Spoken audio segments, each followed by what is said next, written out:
Good evening, and welcome all to our special episode of Arcane Adventures. I am the Dungeon Master, a mage, if you will, a magical man.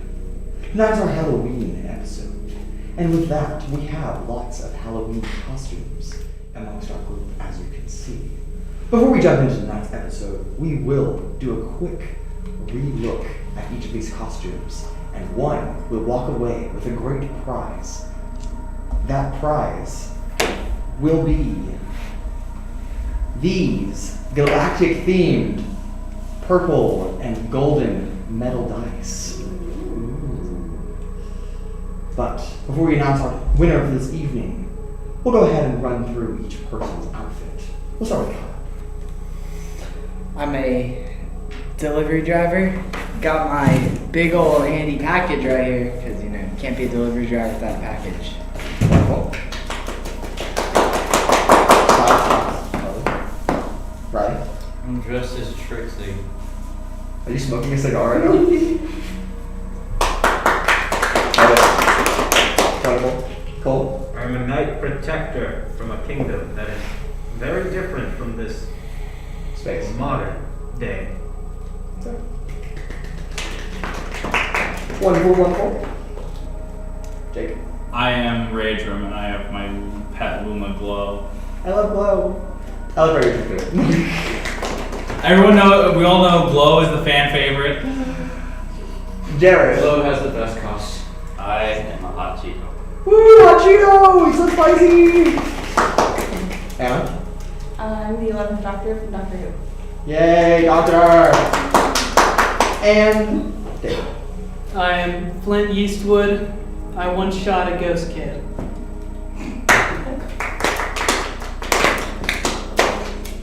Wonderful. Will be joining us in a little bit, although I do expect him to be in costume here with us. But before we again jump into tonight's episode. Wait, we have to vote him because he hasn't costume been seen? No. Oh.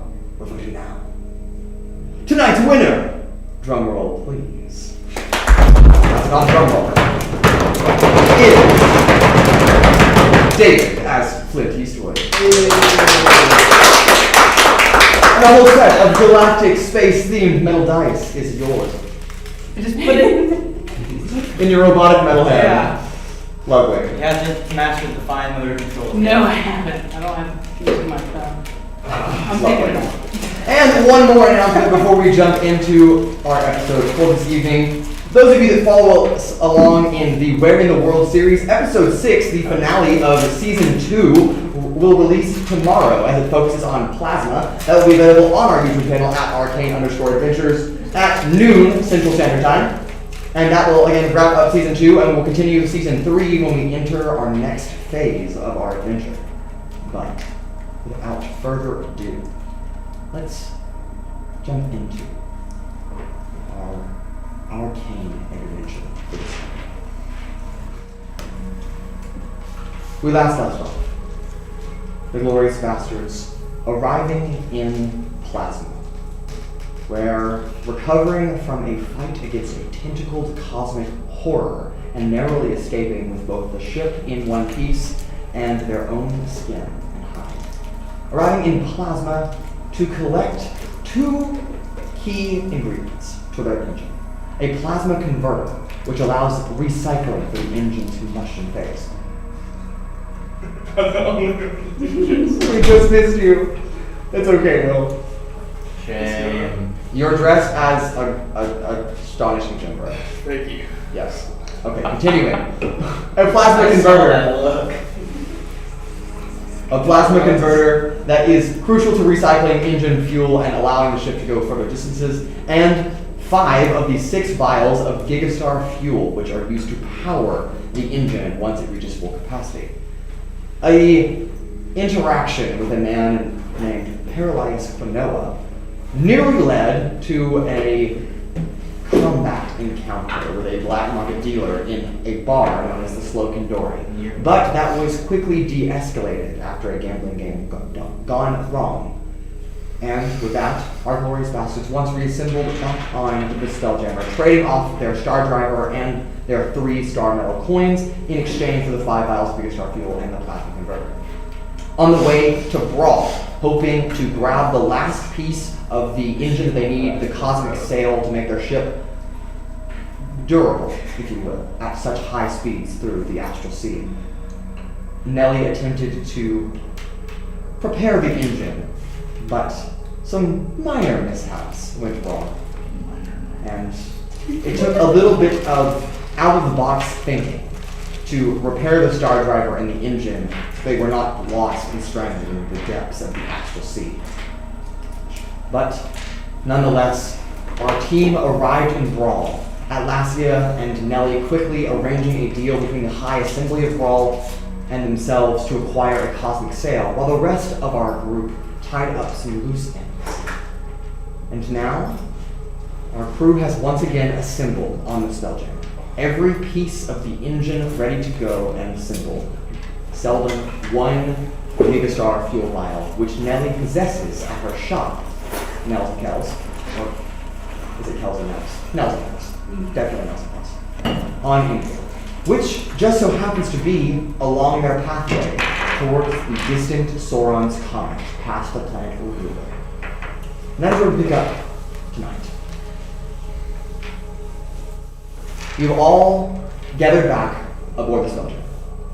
What are each of you doing as Flint and now Captain Theory Von Reich is pulling the Spelljammer out of dock and setting sail for India? Celebrating because I have 2 new friends. Let's say I have tokens for your new friends. Yes! I forgot I got a new friend. Yes. It's Hugin and Mugen, right? That's how you say it? Okay. Hugin and Mugen. Love them. I'm gonna get that. I decided to switch which one was which because I figured the bad is better at like hugging. Oh no, you definitely can't touch the names now. Sorry. Too late. See, but like, I'm just gonna call him the wrong name anyways. That's fair. It's okay. That's He's really. fair. I'll just say Hugin the Bat. That way you know which one it is. They both respond to both names. Yeah, that's what I'll do. Yes. So bingo. It's great. Alright. Trixi celebrating her new little tiny gargoyle and back rim, which are kind of just chilling with Riz and you. Why would they chill with Riz? They're chilling with me. Well, they're all chilling together in your bathtub, which doesn't really fit all of you, but it's fine. What are the rest of you doing? Flint's obviously has, but plans, lovely plans. Anybody else? No. Okay. Yeah, I'm still on my own. Fair enough. All right. Well, So we're pulling out a dock right we now? are pulling out of the Flint sets course for Indigo, a path that has been traveled once before, and that being said, will hopefully have less or no mishaps along the way. Didn't we have like several? Yes, we had several last time, Yeah. but that's okay. Purple Lightning and Ephraim is back on the ship. Yes, and an asteroid attack with the Fear, and then the Beholders, and then the Pirates, and a lot of things happen. Oh, and the Astral Force Responsibility.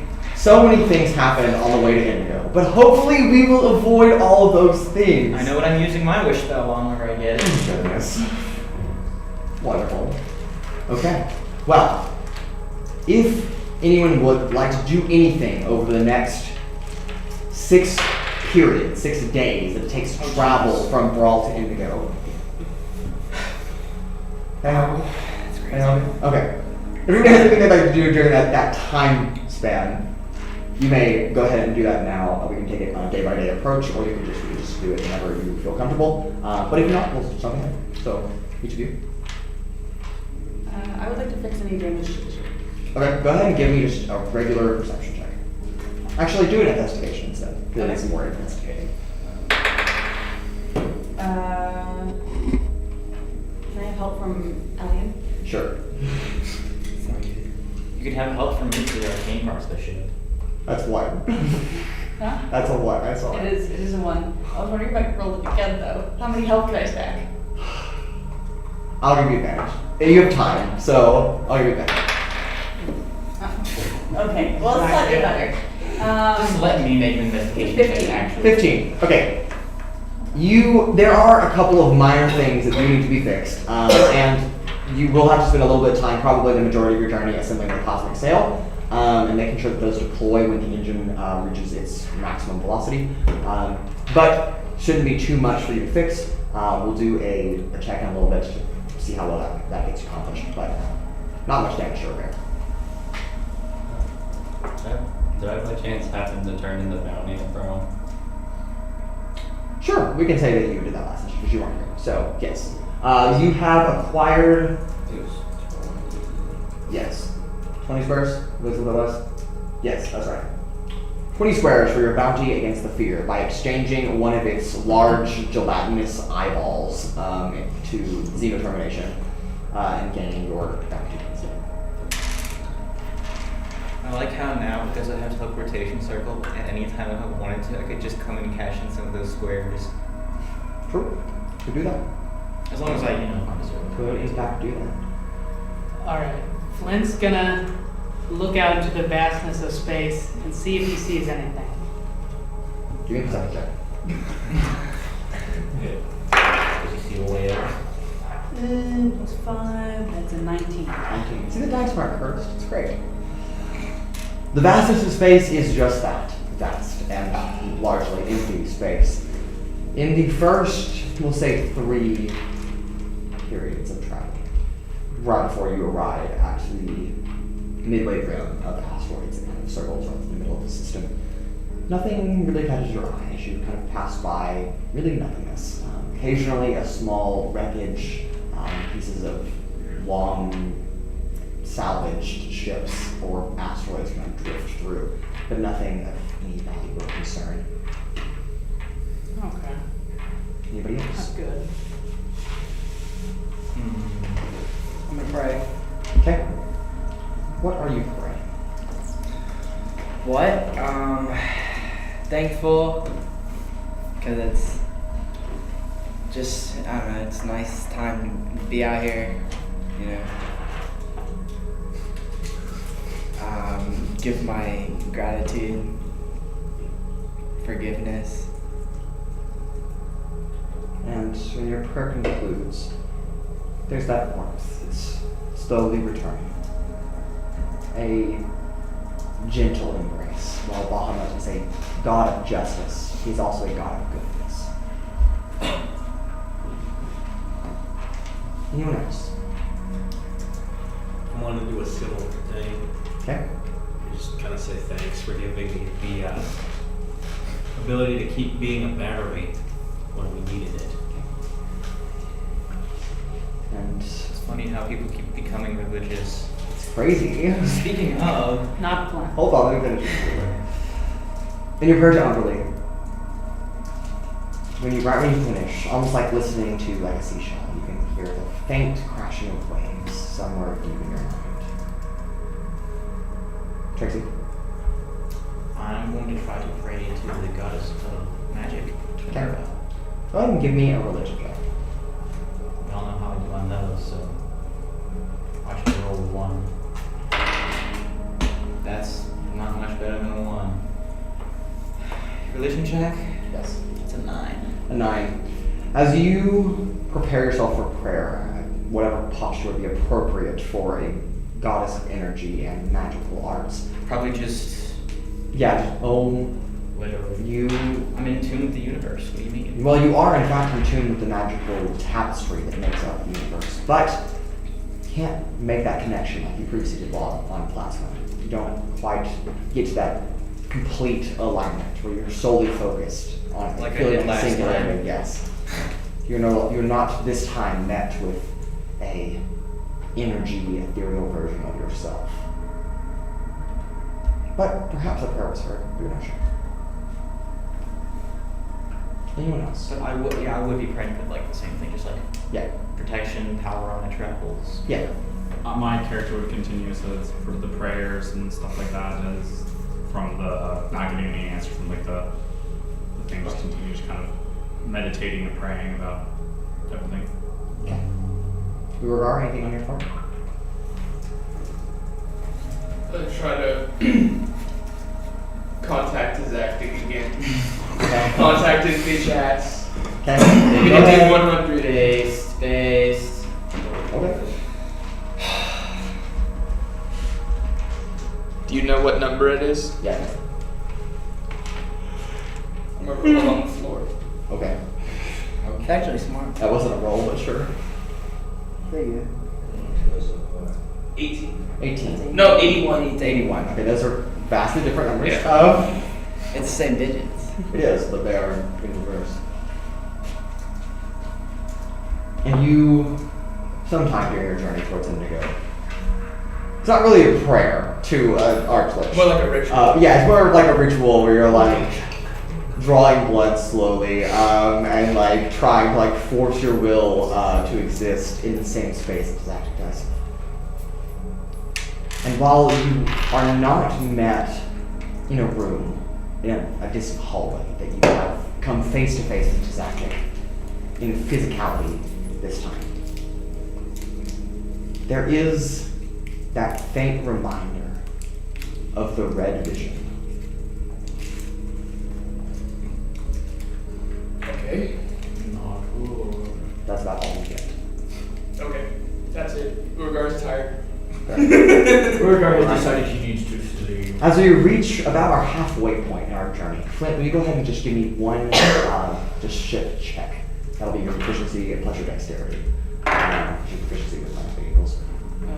Proficiency plus my dex? Yes. Oh, damn. Plus 8, right? Plus 8, right? Yeah. Oh, No, okay. I have plus 4 for Plus my 9. proficiency. My dex is Plus 5. Yeah. So you get plus 9. Yeah, so I got 27. 27. Okay. And Nellie, will you go ahead and give me a check to assemble the cosmic sails and repair the rest of the engine? What's that gonna be? It's going to be proficiency. Just proficiency? Yes. 13. 13. Okay. Allie and Willis is okay. Alright. As the Spelljammer approaches once again the midway of the large asteroids that kind of just drift, locked in orbit around there at this distance. You've flown this before, Flint, and while they're well, actually, you didn't fly it before. Leary flew it before while you were on India. But with her guidance, you carefully, taking it a little bit slower than what you would be going at max speed in your 2 million miles per hour, but there are no damages that come to the ship as you slowly weave back and forth. In part, thanks to Nellie's assembly of the high-performance shield, which kind of propels asteroids a little out of your way, almost like a bulldozer kind of pushing them to the side. You are able to easily maneuver the ship through. And Nellie, with the help of Allian, get the rest of the ship repaired and assemble the cosmic sails to the best of your ability. You never really had to assemble a cosmic sail before, but it appears functional in your mind. Should be just fine. And with that, we'll enter our second half of our trip to Indigo. Anything else from the group? Can I go whale watching? Sure. Go ahead and give me a perception check. You're gonna do what? Whale watching? Whale. I thought you said whale watch. Whale.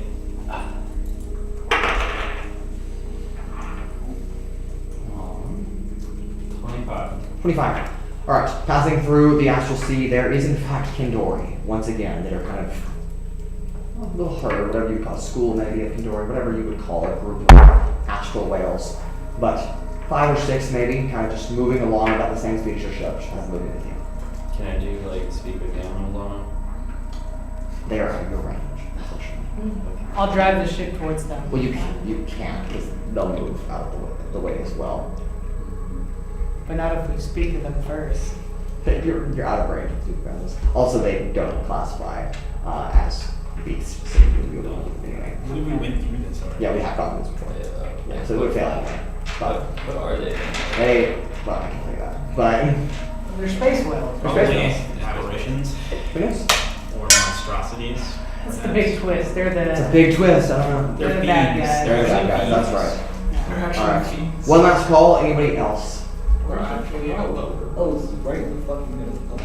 Do I get anything while I'm praying? Yeah. Still a cold, dead silence. Can I tell I'm being ignored as well? or- They probably should tell you. He's giving you the cold shoulder. I have a question. Can I make arrows? Try. Okay. 7. And how would I do that? Do you have any tools on you? Like Fletcher's tools? I have like leather tools, like, Do you have Fletching tools? is it a thing? Yes. Oh, no, I don't. Okay, so if you have Fletching tools, then yes, you can attempt to make arrows. Okay. Alright, Raudrem. What was your 7. 7? That's it? Your only religion roll? Great. I'm not good with religion. Unfortunately. It's okay. It's fine.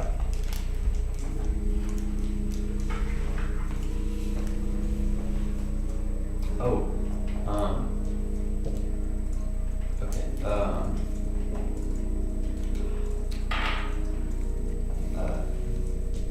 did I give up my 4 sending stones last time, or do I still? You still have them. Okay, that's what. Although I do believe you used them last time. You used them, okay. Once. So, did you not use them? Oh, actually Trixi cast. I said that Yes, we had I a cast cast sending. That's right, okay. So yeah, you still have your pair of sending stones if you'd like to distribute them among your people as well. Yes. Raudrem, in your religion check, unfortunately 7 is not very high. It's hard to tell. You're not, it is some kind of ignorance. But you're not sure of the reason. Could be any number of reasons. I mean, deities are quite busy being deities, so it may just be that it's just not appropriate, not a good time. Could be intentional ignorance. You're not really sure. But nonetheless, not able to get in there. Okay. I'm gonna give 1 to Atlasia, Okay. 1 to Nyx, and then 1 to Raven. Okay. Alright. Those of you, Atlasia, Nyx, Raudrem, and Flores, you may each add 1 sending stone to your inventory. Just a reminder that is good for 1 sending spell once per day. cycle. Once per cycle. So you only talk once per day? Yes, so you can talk and then they can respond. Once per day. And that's it? Yeah. Okay. Yes, and sending is good for 25 words. So is it one use per stone, or is it like? No. So if like Kulais, you uses it, if you use it to talk to Atlasia and Atlasia replies, that takes both of those stones off of the thing.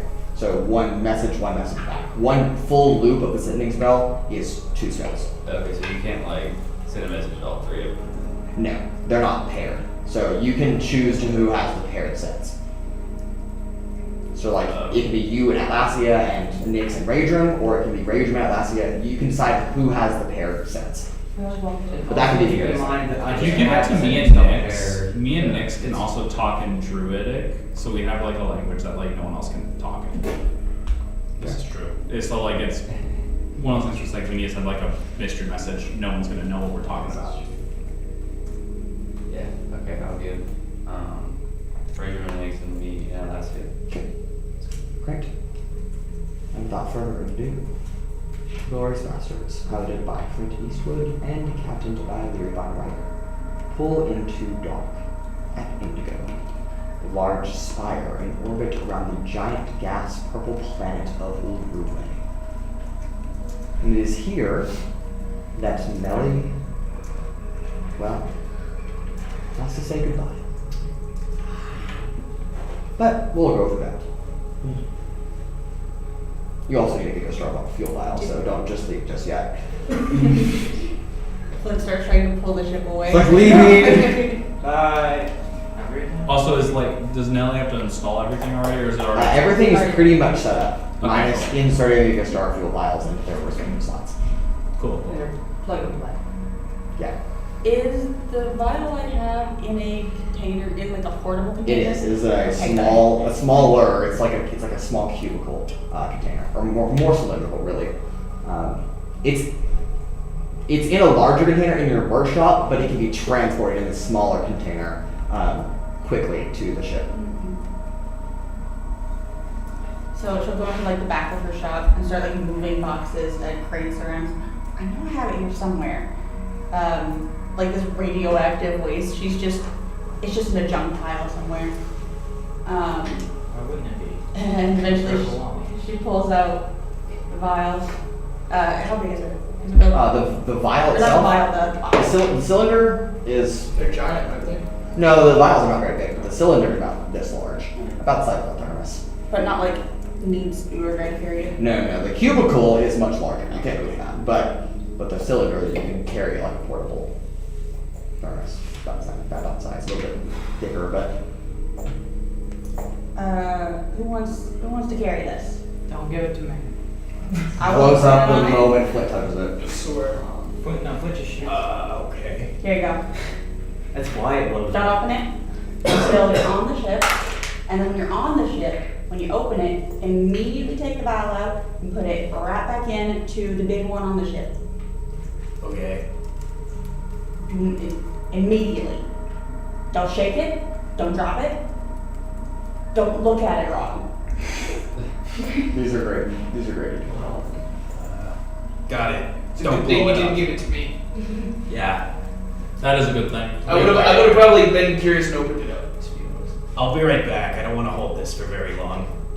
We'll go back. I mean, it's totally safe. Okay. I'm just gonna go back and do it. Okay, so go back to the Real ship. quick. It's not that difficult to follow the simple instructions to like pop the lid open, move it quickly into its respective position. The vial, thankfully, does not destabilize and detonate in the ship.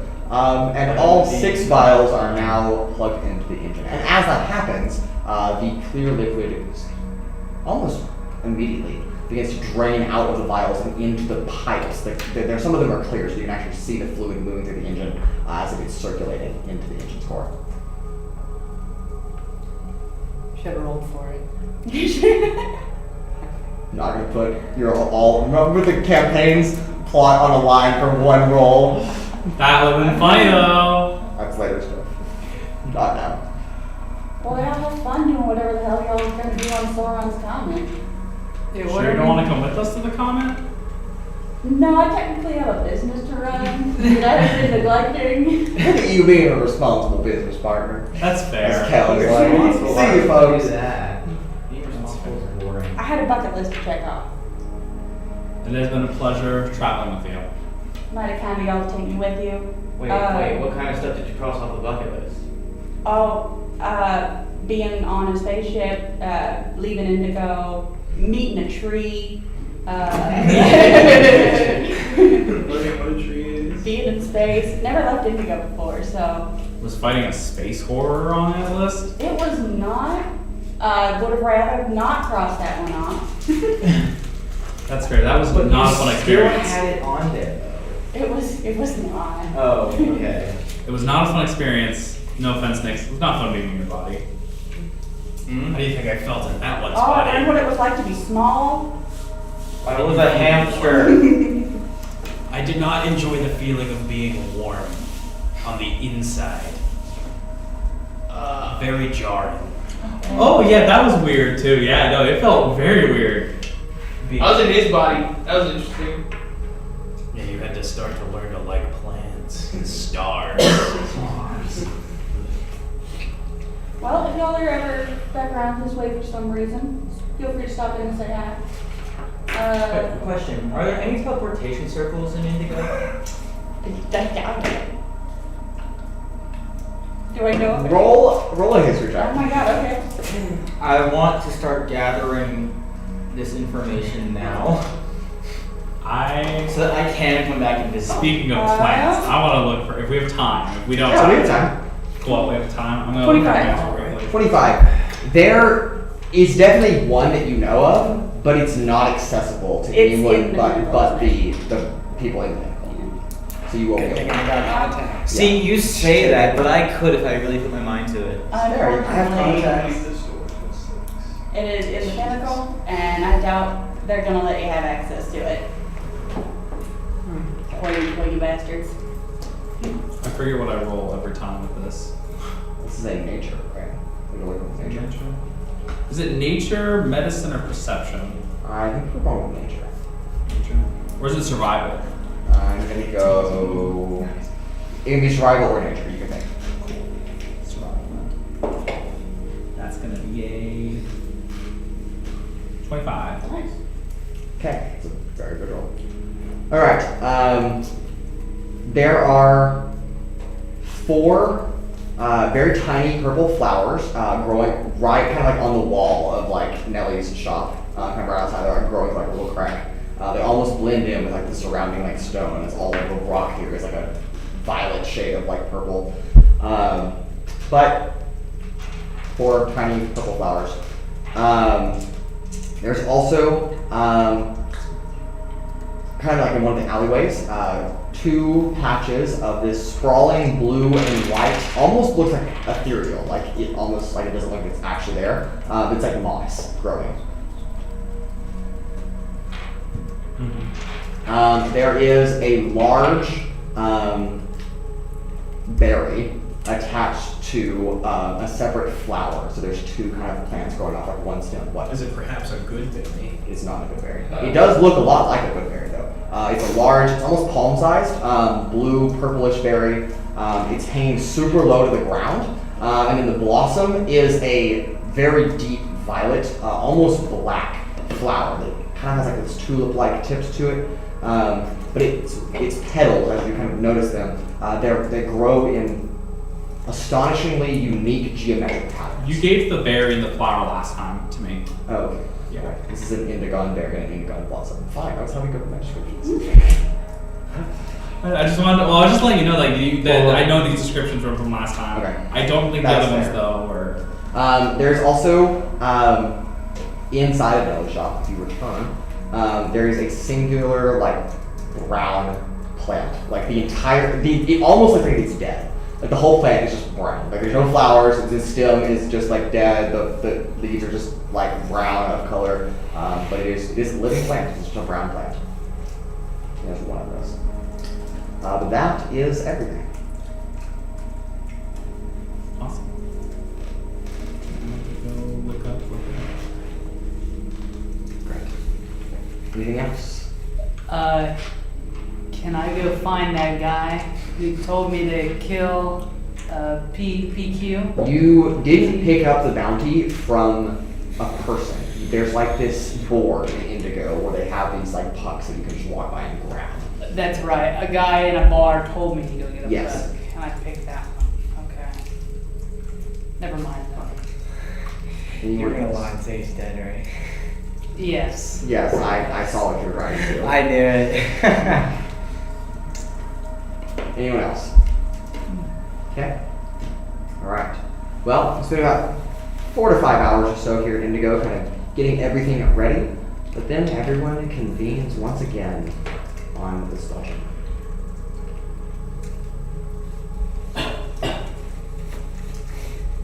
What are you doing? Going to the meteor, huh? Okay. Everybody ready? I feel like we have everything Indigo, right? Okay. Yes. We've been ready. I will prepare my worst spells ever. Being in tune with and attuned to the astral vessel that you pilot, Flint, you almost envision like this control panel in your mind, and then that's like what you control the ship with, even though it's just like your willpower. But it's almost like someone has installed an extra control on the control panel. And it's a large red lever that you just kind of like grab and just push forward. Yeah. Do it. I do that. Yes. Of course I push this. Pulling out of Indigo and setting course for a comet at who knows where. Raudrem's compass being the only guidance that any of you have. But setting course. That's technically not true, because I have the cantrip guidance.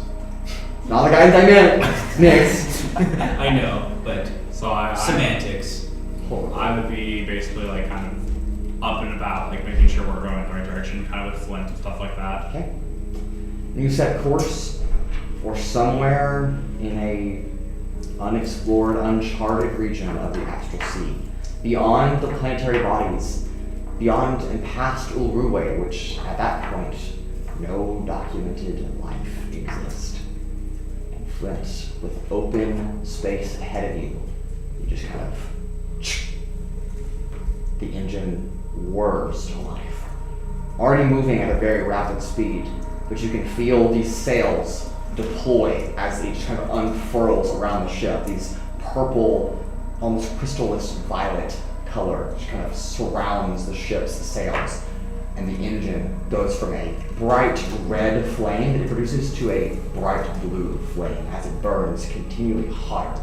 And the ship goes from moving at rapid speed to jumping, where the stars begin to just blur past you. space. Well, you may not even be that anymore. You are at some interstellar jump. As there's not wind, but as it almost feels like there's wind moving by you. You see just the blur of blue and white streaks. Each of you are kind of taking this in, this beautiful sight that likely no one has ever really seen before. And you're not even sure how long it's been as time distorts itself as you begin to rapidly go through. And then suddenly, the ship drops out of interstellar speed. And there before you, or really almost right next to you, moving in the same direction, a blazing, rocky comet of fire and ice with just a tail, miles and miles behind it. And a small, almost intentionally carved ledge pathway that kind of juts out from the side. A place to dock a ship, perhaps. This place isn't like dangerous, right? Probably is. No, it's an undiscovered astral body that Well, it nobody's isn't ever been able undiscovered to because there's reach. a And dock also, there. as far as there could be a trapped god here who's in need of aid, which means that it could be very dangerous. We Alright, must be I'm gonna prepared. dock at the dock. Okay. We've been supposed to be searching for Spolacris. I hope that he's on this comet. If he's not, We have Wait, why are we in space to find this guy, huh? Yeah. I would So- hope that he's here or something. I don't know. We just have the fastest ship known to. Well, we are under aware that like this is the only place that has had any hints of where Spolacris might be. In books and everything like that, like I've read books that said like it's like there's supposed to be some watcher of the cosmos here. Like I believe, if I remember correctly, I think out of character. If I remember correctly, there was also like a book at the thing that said, or at like Anaris' castle. I can't remember the name of it. Erenovi's castle. It is like no sorts of name. That castle had like a book that said like that's where the comet was, or if that was, or someone said it at some point. Either way, back in character. This is where we're supposed to go. This is where my compass is pointing. It is, in fact, pointing almost now exactly perpendicular to the ship's forward direction, directly at the comet. Alright, I dock. Okay, this is no easy task because you've never had to dock the ship before while it was moving. Guidance. So this will be a difficult attempt because you have to perfectly align the dock of the moving comet with the speed of your moving ship and kind of match them and then secure it all together. Also I'm a guidance. pro, I did a backflip. Yeah, totally a pro. You've never been moving this fast. So why wouldn't he? Double guidance on All right. Flint. Go ahead and give me a ship check. Ship check. Ship check! Chip up. You get 2d4s as well. You do get 2d4 out of that. Okay, There's a 24 door. plus Obliterated. 25. 27. 27. After a couple of failed attempts, landing and it not quite sticking, so you kind of pull away, and landing again, not quite sticking. After 2 or 3 of those tries, you feel a latch on the bottom of the ship, kind of like clamps almost. Not that they're actually there, but that's what it feels like as the speeds of these things have been merged together. And the ship, engine off, has stopped moving. And you have officially docked the spell checker. Alright, first try. As we dock, I'm gonna use my mage armor on myself. Okay. Anybody else? Preparatory material. Demon form. Okay. I have my blade, spell stored as lightning bolt. Okay. I'm rolling for woe a week. Really. Okay. Urogar, I need a wisdom check 17. from you. before we activate the 17. one. So that's whoa. Okay. I'm giving it a check. 7? Okay. You try to force yourself into demon form. Something that comes with ease to you. But it feels inhibited here. I'm gonna throw out Simon. Okay? Simon lands on the smooth, rocky stone and just kind of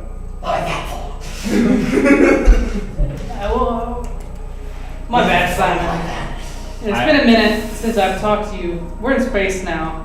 We're on an asteroid. This zone is Actually, it's a comet. We're not on the comet yet. Well, you are on the comet. You're like on the side. My bad, There's like Simon. We're on a comet. No, I mean like we're not on it. We're on the ship still technically. We're going Well, really yes. fast right now. You're the True. fastest snake belt alive right now. I take Glow and I'm like, all right, Glow, do you want to come with us or you staying here? I'll come with. Alrighty. Did everybody hear that? Everybody heard that. So We've heard it. Those of you that didn't, yeah, but not everyone knew the Glow. Oh, but if I you didn't forgot know that that everyone does. then now you all do. Yeah, only me, Nyx, Trixie, and And Alencia. Alencia now. Yes, but not everyone knows. Glow talks. I do. Yeah. I guess this is kind of a more recent thing I learned too. So like, I guess it's been a few cycles, maybe quite a few cycles, but Yeah. Did he always be able to talk? yep. Yes. I just prefer to be silent most of the time. Oh. Are we sure I can't speak back, Glow? Please don't. I'm very fragile and soft. Is there like air and all on the comet too? You haven't gone off the ship yet. You have no idea. Although Simon is breathing, so Is Simon supposed to Someone breathe? there. I mean, you snakes. He's who knows? He's a magical snake. You don't know. He's a But- bell. You know? Yes, he's a bell. Maybe magical snakes don't need him. But you did throw him off the ship, and he's okay. So I'm gonna make my bat familiar fly over there. Just. okay, Sorry, Hugin. okay, not familiar. Kind of lands. Can you breathe? You can't. Okay. There is oxygen. Is Alencia breathable. joining us?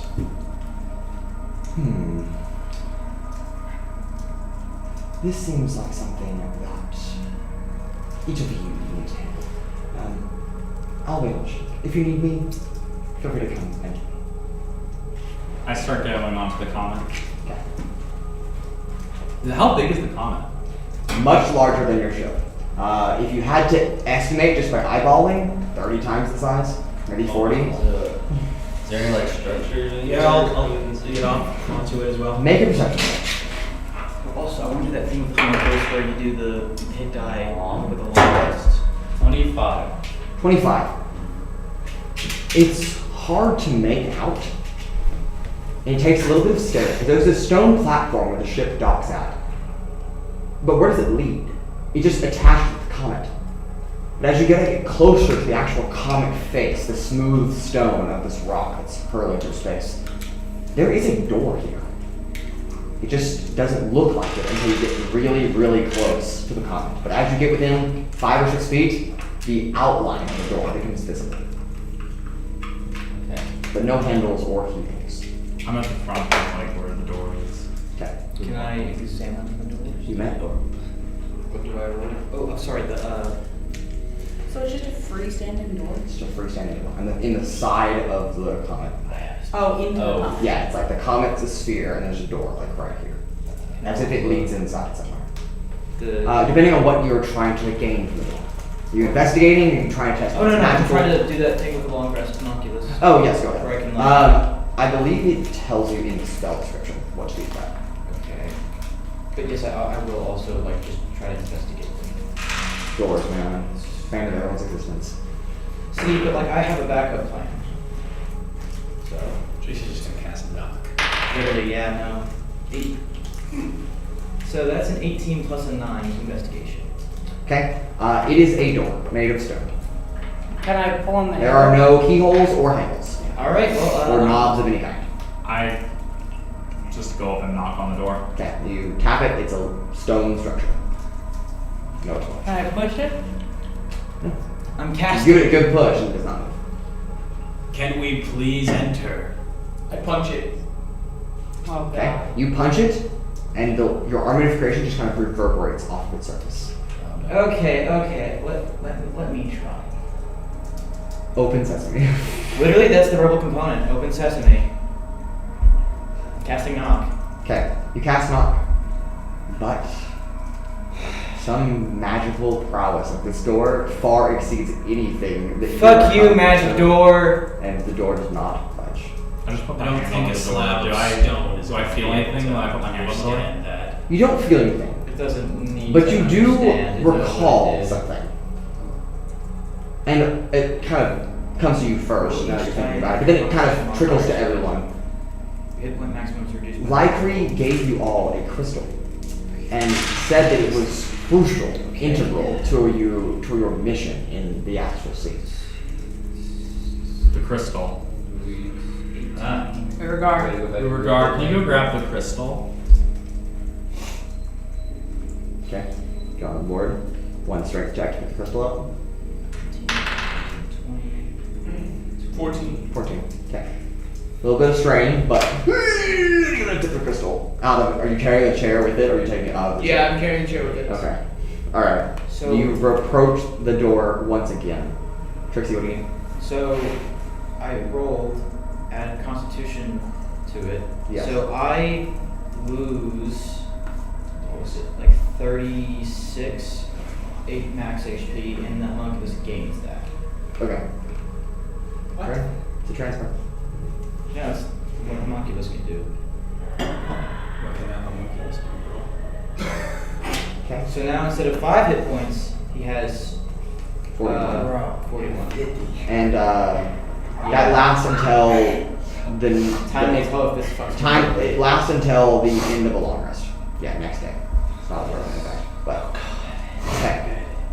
Urogar, as you approach the door, crystal in the chair in hand, It went down one. get about 6 or 7 feet, and the crystal separates itself out of your hands and out of the chair that you built around it and placed it in. And it just kind of levitates, spinning slowly, before it moves on its own closer to the door. It gets about a foot or so away, and it just shatters. Pieces go flying everywhere, and as they dissipate, or as they move away from the center point, they all just kind of fade out of existence, as if they were never there. But in the remnant, there is a odd-looking, almost like it's made of the crystal, key. And the key slides into the door as if there was a keyhole there, but not visible to you. And it goes in, turns open, and the crystal just vanishes. You may remove Lycree's gemstone from your inventory. I did that. Divination magic my ass. Divine. But the door on its own. I see. Huh. It opens. That was a thing. And it happened. True. Let's never talk about it again. Well, I guess there's nowhere else to go but in.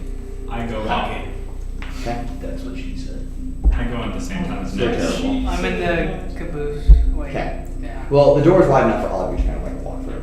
It's Side by- it- is that it's- how we're it's- walking Well, it's a through? double door, and each door itself is probably 10 to 15 feet in width, and so you have about a 30-foot width corridor that you're entering, enough for each of you to comfortably walk in side by side if you wanted to.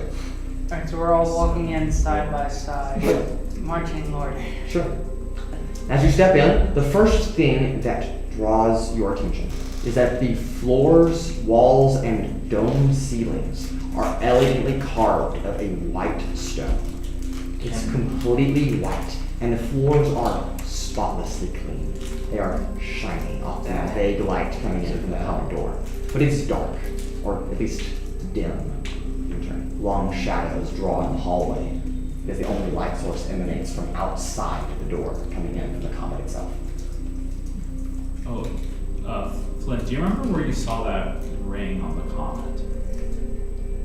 Yeah, I do remember. If I can. It was on a pedestal, in some kind of chamber, a white chamber mostly. There were other things in that chamber as well, but that was the only glimpse that you got before you zoomed out and saw the comet in your vision aid. It was on this comet in a white chamber on a white pedestal. Cool. Alright. Is there a white pedestal in the room? Well, you're not in a room, you're in a corridor. Oh, sorry. A long hall, just kind of. Is there any doors on our things or just a corridor? Not that you can tell. Can I tell if the floor was the same color as the floor? It is. It's the same It's the floor? same floor. It's in this building. I Definitely see here. Flint just like going like looking at the floor. Look at the really floor. closely. Yeah, pristinely I white, think spotless this is shiny it. floor. I think this is. Yeah, definitely is. If I recall correctly, it's this color. Okay. I continue forward. And you step forward. Each of you falling asleep into a darker and darker corridor. It comes to you slowly that the Comet could not possibly be this large, for the hallway is hundreds of feet long with nothing in sight. It's one of those strange, the house is bigger on the inside than on the out type of effects, where you continue to walk. You've walked for It's a two- space TARDIS. Yes, probably like a space TARDIS. And you've probably walked 2 or 3 minutes now, hundreds of feet, into a long corridor, before a single archway kind of marks the end. And just beyond that, a room, a chamber. But it's a little too dim at this point for you to adequately see inside.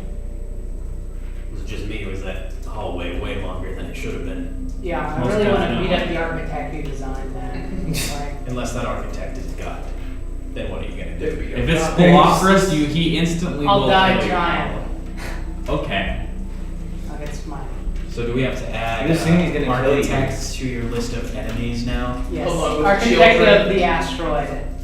So For making wait, a 100-foot long hall with no doors. you have a list of enemies?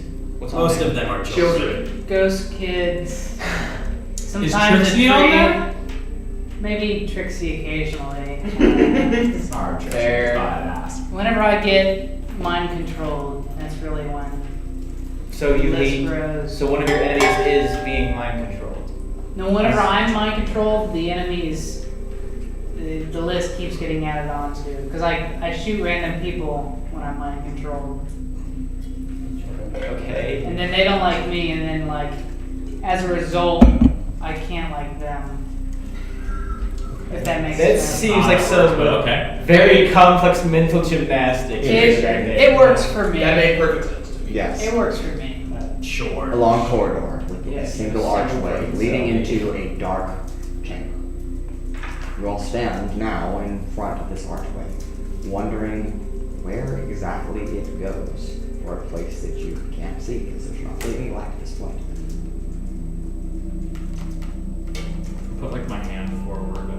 Okay, and you step. Are you all staying in a similar marching, walking order? The hallway gets a little narrower at the archway. It's kind of I don't care much. I just want to be at the front. Okay. I'm in the very back. Yeah, I'll be up towards the front too. Alright. I'm crawling between everyone's legs because I'm a halfling. Okay. And you step into the chamber. Of secrets. Maybe.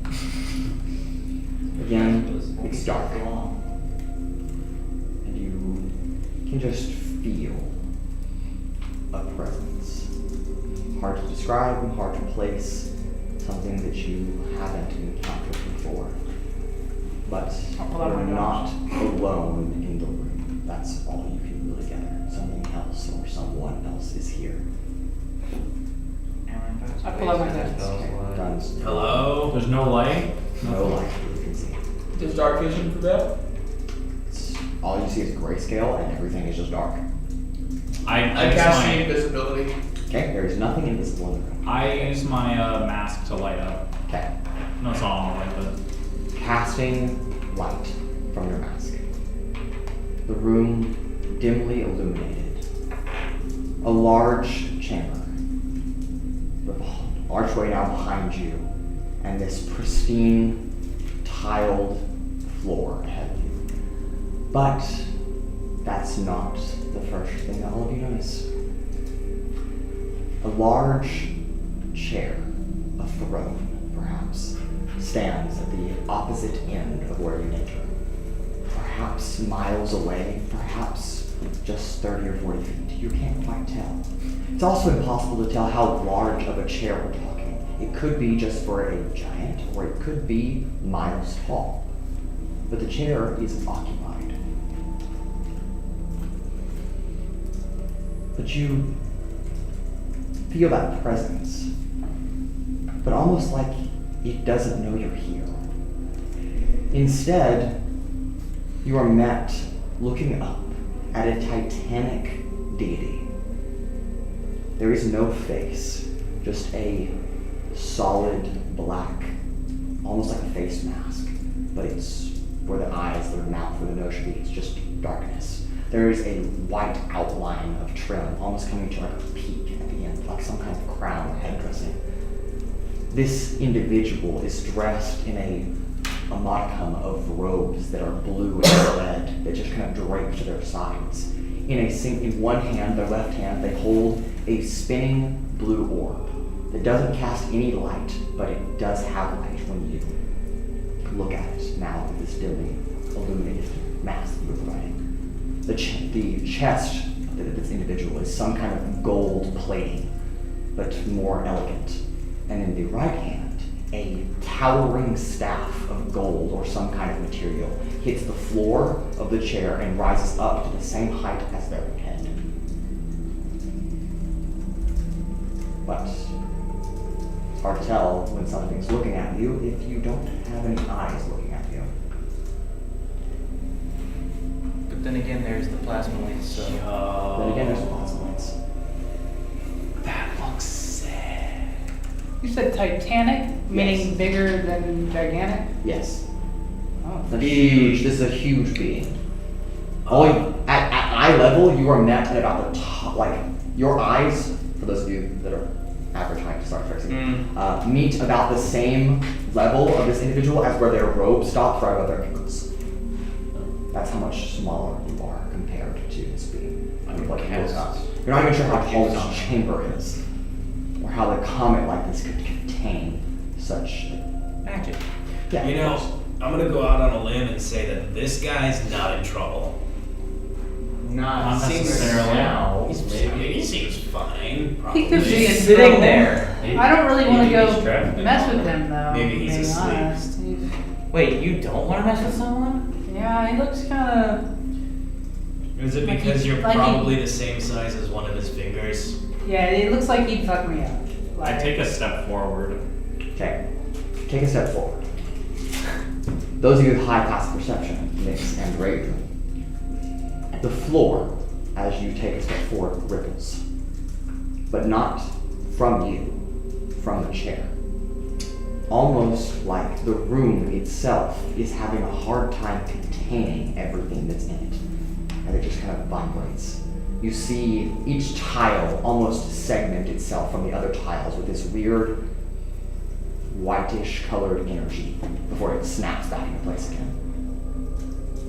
That's just one step. I like kind of yell out. Oh, what do I actually want to say? I'm gonna orient myself so I'm like standing on a single tile, Okay? just in case something happens. Okay.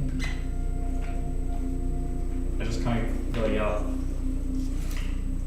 Spelocris? You speak out into a room, but there's no response. It's eerily quiet. Does the chair look comfortable? That's what. Of course you would know. From this distance, who knows? You get Do you closer. feel we need to? Yeah, I'm gonna get closer. I'm gonna Okay. check out this chair because I want to Take another step forward. And you feel every fragment of your being change to a different material. As if you suddenly become stone all at once and then flash back into flesh and blood. I'm going to take 3 steps backwards. Okay. Step away seems to not affect you at all. It didn't hurt, it just felt very odd. I leap towards him. Okay. Take one giant step forward, which is really about the same size as a normal step of anyone else. And a similar effect draws upon you. Your entire form becomes as if you were one amalgamation of a paint canister. Like all of your skin, as if you could form paint into a solid object, a body, a sculpture. What color? Drips of yellow and pink just kind of hit the floor and splatter. And then once again, you're Trixi. Are the drips still there? You're not. Okay. Take another step forward. Take another step forward. Your hair just kind of blows like a gentle breeze, just suddenly blasts down. And the floor ripples another wave of the tiles separating and snapping back into place again. I take a second step forward. Another change. You look back, glancing at your companions as each of them vanish into just puddles of water. And then, once again, are reformed. This is trippy. That was trippy. Let's gonna walk backwards. Okay, well you've reached the wall at that point, at the entryway. And you're This just kind of is the result Do of we Trixi want being to- enraged in his mind for too long. Do we only want to go one at a time, or do we want to just? Because Did we just run? I don't think running is the thing. I mean, nothing's hurting us so far. I guess It's just being really weird and trippy. Yeah, no, like I'm okay. I'm okay. We're fine. And Also, none of it seems to be like it went to excess, but like I don't know. Everyone else has had stuff going on, but I everything just goes on. Just like been with me. Weirdly, everyone else, while all of y'all have had stuff going on, just you. That seems. I think maybe you should take steps forward. Call it a gut feeling, but I feel like you're the one who's supposed to step forward. That's what I might be thinking. Okay, I continue taking a step forward. So another step forward. And Nyx and Urogar become palm trees. Can we speak? You cannot. Do I know that I'm a palm tree? You have no idea, as palm trees don't have a brain. Can I see So you just no longer have And then, your touch of trust one. as their physical form returns once again, the rest of your companions are just leaves of palm trees that are on the ground. What the Kind of fuck? glowing past I'm the not a leaf. and then once again reformed again. You saw that, right? Can I see it? I'm like, I don't know what I saw. Take a step yet? What is It happening? still affects you just distantly.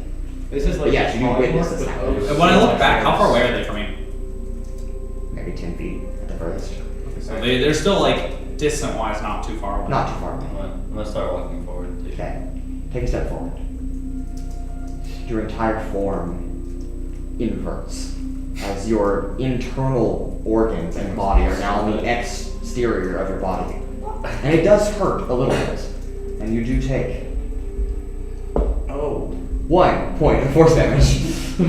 And then your skin folds back in again. That's Okay. From what I can tell, at least this is kind of my feeling I'm getting. Whenever I step forward, it affects everything around me and stuff like that, and y'all, but not me for some reason. But when y'all step forward, it only affects you.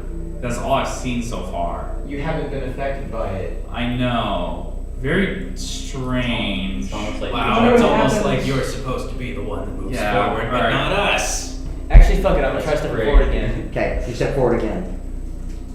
Another leap for Trixi. Now matching about where Raudrem is standing on. Not quite there, but close. But as you walk, your musculature of your body, your bones remain in one place, but all the muscles tear as just fragments of muscular fiber kind of rip apart. Almost like your fingers separate from your palm, and your palm separates from your wrist, and your forearm separates, so on and so forth. As each individual muscular group of your body just kind of fragments apart. And you take 15 points of force damage. And then it all snaps back together again. Ow. Yeah.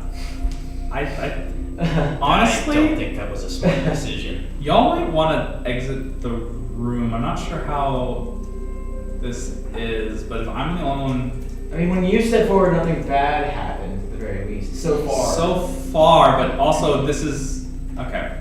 I'm gonna try taking a step forward then. Okay, take another step forward. You feel another gentle gust of breeze. It's a little stronger now. Blow past you as the floor again ripples.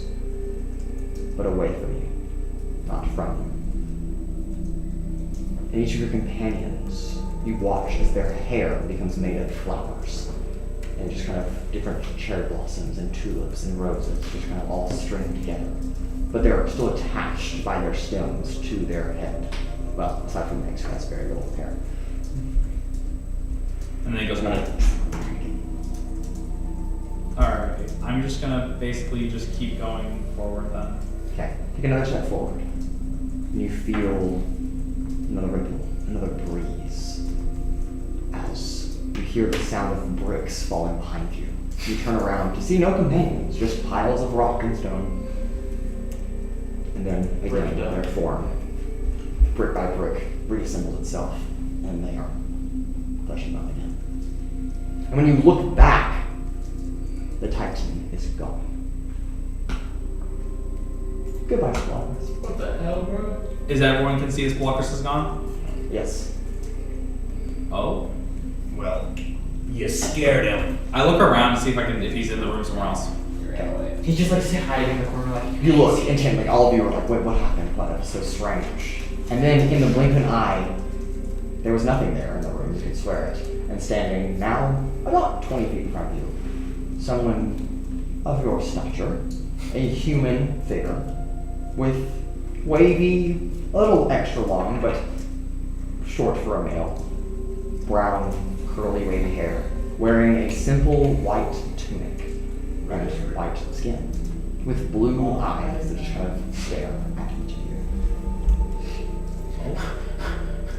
Hello? Hi, You didn't. welcome to my court. You're what? Oh? That's not what I expected. He looks like a guy from Twilight. Are you Oh my God, I was thinking the same thing. Spelocris? Yes. I am him. That's the guy that was in the chair? Well, Yeah. What the hell was that a couple seconds ago? Apologies. When I am watching, I do not see you. That's ironic. You turned me into bricks. I did not. You turned all of us into bricks, actually. Matter is matter. Space is space. Okay. That did not. I'm gonna take a guess and say that you're not in any immediate danger, are you? Danger. Like your Why would I be in danger? your sister, was it sister? Which? Yeah, sister, like, Sister, yeah. Lycree. Like Reed. How do you know my sister? She sent us on basically a quest to check on all her brothers because One of them is in danger, but she doesn't know which one. she, said that she saw someone's dreaming about how one of her brothers is in danger. We're I haven't. How long has it been? Decades? Centuries? I don't know. You Since tell what? us. Since what? I haven't existed like this in a long time. Please, fill me in. What is the current status? What is the ailment my sister speaks of? What danger? She doesn't know. We don't know. How thoughtful. Yes. Yeah, you're telling It's- us. it's very convenient to like have no idea what we're going one of her for. brothers is in danger or entrapment or something like that. I don't. Entrapment, yeah. Interesting. We have no idea. Somebody messed with her amulet, I know that. I have a question for you. Okay. How did you get here? We used Blue. We flew. we used a ship. You flew. Yes, we used a very fast spaceship. Yes, and then Lycree gave us a crystal that allowed us to get in here. I recall ships. Interesting. What year is it?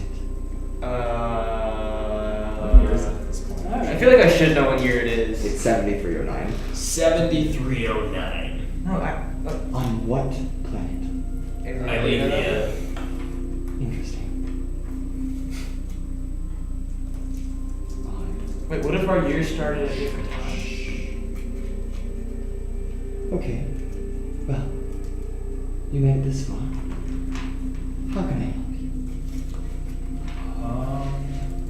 Well, we kind of thought you were in trouble. We were kind of Mostly just a checkup. I mean, we were expecting to help you, if anything.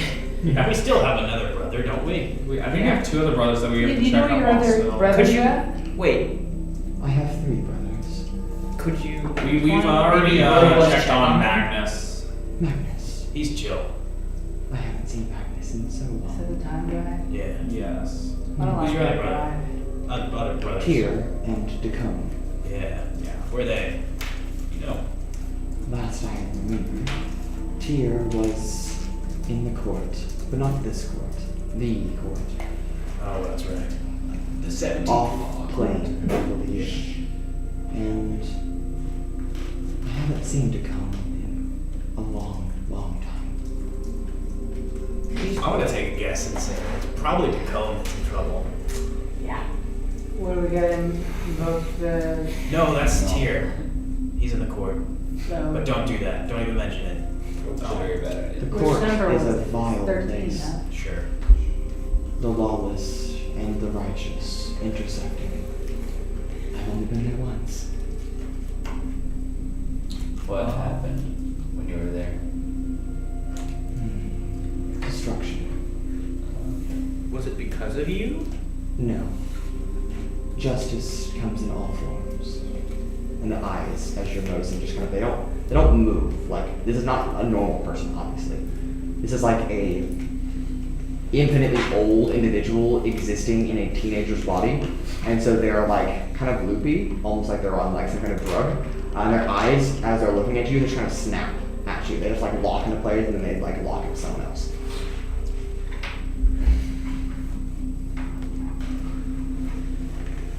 Oh, I do have a question. Yes. You happen to have like a special ring lying around somewhere here? Because that was also another reason we came. I have many rings. Please, make yourself at home.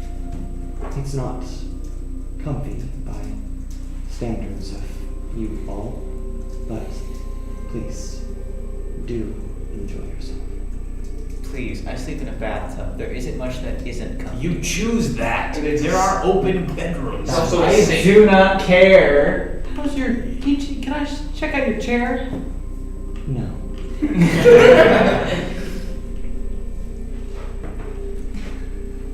Actually, sure. Alright. And without looking, he doesn't even move. The chair behind him just vanishes and appears like about this size, just kind of hovering right next to him. Can Here, and he just kind of moves to you. Okay. Be careful with that. It took a long time to construct. How long? 4 or 5 seconds. That's Wait. That You long? centuries between. Oh, centuries is a while. I think he said seconds. Is it? This is seconds. But Time is odd with me. it's real. Or you're just odd. Hey, I wouldn't go around trying to diss a god. I'm not trying to diss you, I'm just saying what's on Put it in my memory banks. You know, I'm gonna definitely recreate that whenever I do my air chair. Even though you can't even see it. Well, I can feel it. It looks nice. I have a dining room. How do you? There might be some food there. Do you have a kitchen? Yes. It's that way. And he just points to where there was an empty blank wall. Suddenly an archway just appears and there's a hallway. There's also a hallway on the other side. So they're directly making kind of like a T-shaped intersection here. There's the throne room with the hallway that you came in on and one left and one right pathway leading off to the sides. That wasn't there before. Yes. Did you just make those? It was there. Just not for you. Oh. Do you have a library? Library. I have a study. Study? Do I you think have Is there books in do you have Some. do you have spell scrolls in there? I Jesus. do not keep scrolls. Oh, you made me sad. You have a pool? Would I be able to read any of What's them? a pool? This pool is not as Trixi acted like a drug crazed It's like this big bathtub for a lot of people. bathtub. You say? Interesting. That's fascinating. Well, be my guest. I'm gonna look for the kitchen. Yeah, I'm gonna go where you're pointing for the kitchen. Okay. 2 going down the left hallway. I'm gonna go with the kitchen as well. Okay, left hallway. I'm gonna go to the study. Okay, right hallway. Oh wait, the study is me. available? Yes. Oh, that one was study, sorry. Okay, right hallway, right hallway. And Hugin. And Mugen. Okay. Glow is free to go wherever, but I'm not sure if Glow will go with me or not.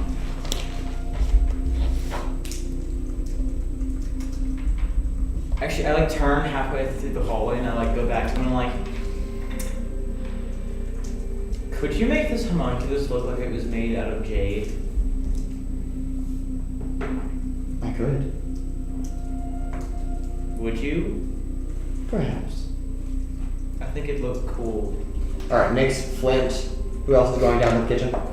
Just us two. That's it. I stay with the weird spaceman. Raudrem, I'm going to the study. Trixi. Anybody else going to the study?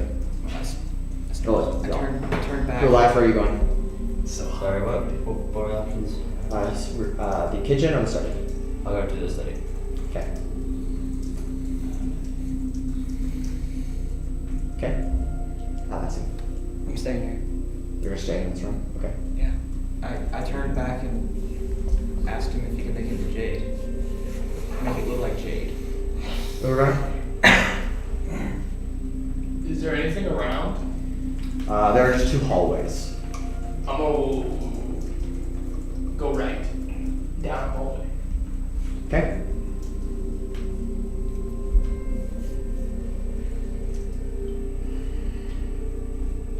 Okay. Is that everybody? I think so. Okay. Alright. Nix and Flint. You begin stepping down the left pathway towards, very quickly entering a massive dining room. The chairs are too large for you to sit down. You would have to like climb up to sit down at them. A large, elegant stone table with these like elegantly carved wooden chairs, and a kitchen, if you can call it that. More like just a preparatory island, just kind of sitting there in the middle of the room. There's no cabinets, no food displayed. It's just empty. Is there food? No. What does this guy eat? Rocks. And then he didn't follow you here. He didn't come with you down this hallway, but he suddenly exists in the room with you.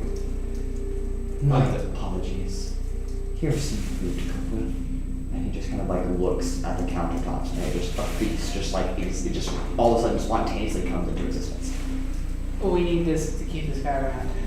I doubt he's gonna come with us. And then he's That'd gone. be cool. Oh, there he goes. Raid from Trixi, Kulias, and Urogar. You go down the right hallway. I'm just gonna. You're good. This is pissing me off. You're not on camera, so it's fine. Alright. You head down to the right hallway. Raudrem, Trixi, and Kulias, you begin walking a little bit ahead of Urogar. And Flores is just here with you. He wasn't here, that he is here. He's kind of stepping with you.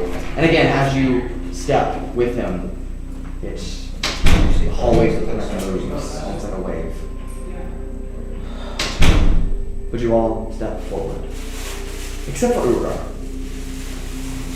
You pass by a separate side door. Trixi and Raudrem and Kulias and Flores continue to step forward down the hallway, leading to a different chamber. But you stop, catching a glimpse of maybe, not really a library, but almost like a living space.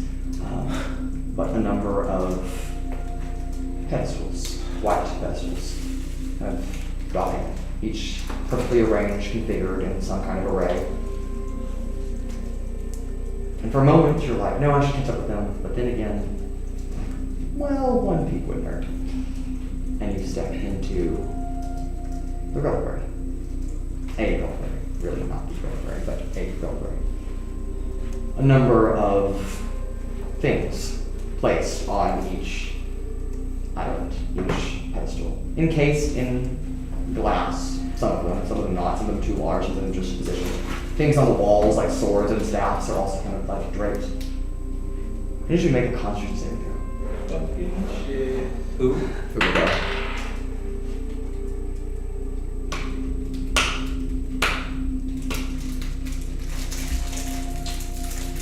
Well, 12 is okay. fuck. Indomitable.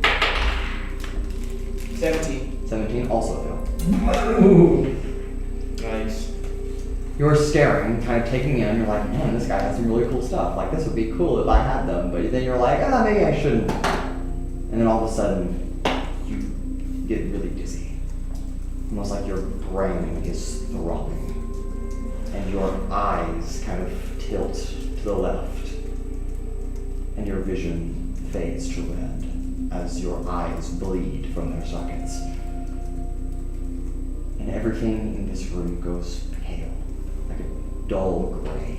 The room itself losing all of its color, except for one object, located on a pedestal, the second one from the left at the very back. A number of pedestals you kind of just mindlessly walk by. But sitting atop one of these pedestals is a spinning spherical object, and it is glowing red. I do nothing. Make another constitution saving What is happening? throw. What? He's pondering the Urogar. Dirty 20. Dirty 20? Fail. He didn't succeed. There is a success. You try to resist a compulsory effect. But you hear that distant voice in the back of your head. But it gets louder as your heart rate speeds up and you have to mindlessly are staring, locking yourself onto this spherical object. Bring it to me. Do you continue to resist? Yeah. Okay. You take 21 points of force damage. And you take one step closer towards the building. I keep resisting. Okay. You take another 21 points of force damage and take another step closer. Can I do another save or no? Try. No. Okay. Bro. Trying to mentally resist deals 29 points of force damage. I scream. Okay. You scream. Did I hear it? Does anyone hear it? A faint yell, maybe. Faint voice is heard. But again, a very large facility and a very small comment. Again, magically. So, before you recognize it, Urogar, as your vision returns, well, not really. It's still a milky red. But you're kind of half conscious. And you are holding, barehanded, this object standing in front of this pedestal. Do you resist? Yeah. Okay. That is 31 points of force damage. Trying to find control. Bring it to me. Fuck you. I'm resisting. Okay. Urogar gives no shits. 19 points of force damage. I'm done. Okay. He can't bring it to him if he's down. You collapse on the floor. Don't you get a warning? And as your knees hit the surface of this smooth stone, you feel something inside your body, where your soul should be, something tethering you to Trizactic, slip a little bit. And the sphere falls into your right hand, and as you kind of like lay on the floor, your vision getting very blurry. Make a death save. Fail. Fair. In this moment, you feel a surge of some kind of energy move into your body, empowering you to move this object through space and time. You can send it to him right now. Do you? No. Okay. You automatically put another death save. It is at this point that those of you that were nearby, Raudrem, Trixi, and Kulias, and Atlasia, who's in the throne room, come into this chamber followed by Spelocris, and see Urogar collapsed on the ground, blood pouring out of ears and eyes and nostrils and dripping down the side of his mouth, clutching a very dark gray orb. Can I speak? You cannot. What's the orb made out of? Energy, maybe? I'm not sure. Am I in the room? No. No, you went to the kitchen. You went to the kitchen. Okay. Yeah, that's what I see this and I'm like, I immediately go up to, I'm gonna cast a 3rd level cure. I'm gonna go up and like put my hand on Urogar and cast a Before you get there. Shit. Urogar. Oh no. I need a survival check, an arcana check, or a religion check. You may make any one you choose.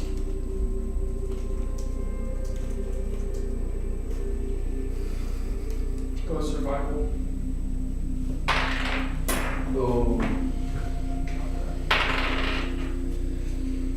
9. 9. Okay. You feel yourself losing your consciousness. But right as Raudrem and the blurriness of your vision right out the corner, this opalescent, dark gray, that's everything you see human as this one thing. You hear in the back of your head, "You fool! How can I stop them without this?" Can I speak? And you lose consciousness. Raudrem. I go up and I'm like, I do the cast of 3rd level cure wounds on him. Okay. Why can't Zactic be secretly the good guy? I want to grab it. I want to attempt to grab it. Okay. Die. You walk up to grab it and Go a wisdom saving throw. You're very wise. That's very wise to pick up this. 20. Ooh, 20. Nice. You pick up this energy orb of some kind. It just kind of rotates. There is to you, a faint familiarity with it, but also something very distant. Whatever this is here for a reason. It should not exist in any mortal plane. But you pick it up, and as of right now, no negative repercussions come to you. 16. 16. So Okay. that heals 1. That does not heal with 1. Yeah. You need It's 20. 25 per. 20. Perfect. Oh, so I'll do a 2nd level. But you're not bleeding out, so Way is bleeding slowly. we should probably. I use a 2nd level spell slot as well. Okay. I'm going to. Can I try to make a medicine check to help? You may make a medicine check to see what it is. That's gonna be a 21. Okay. Alright, one more point, and that removes a death save. What's in the room? There's like pedestals. A number of pedestals, a number of things innately placed on all of them. 12. 12. Not enough to tell what's wrong, but not bad enough to do harm. So, neutral. Trixi looks at you and has no idea Yeah, what's so going on. Also doesn't. a number of pedestals with different artifacts of various types and forms kind of line the walls on the pedestals. But as Galactus is kind of taking all of this in, he's like, oh my. And all of everything in the room just disappears.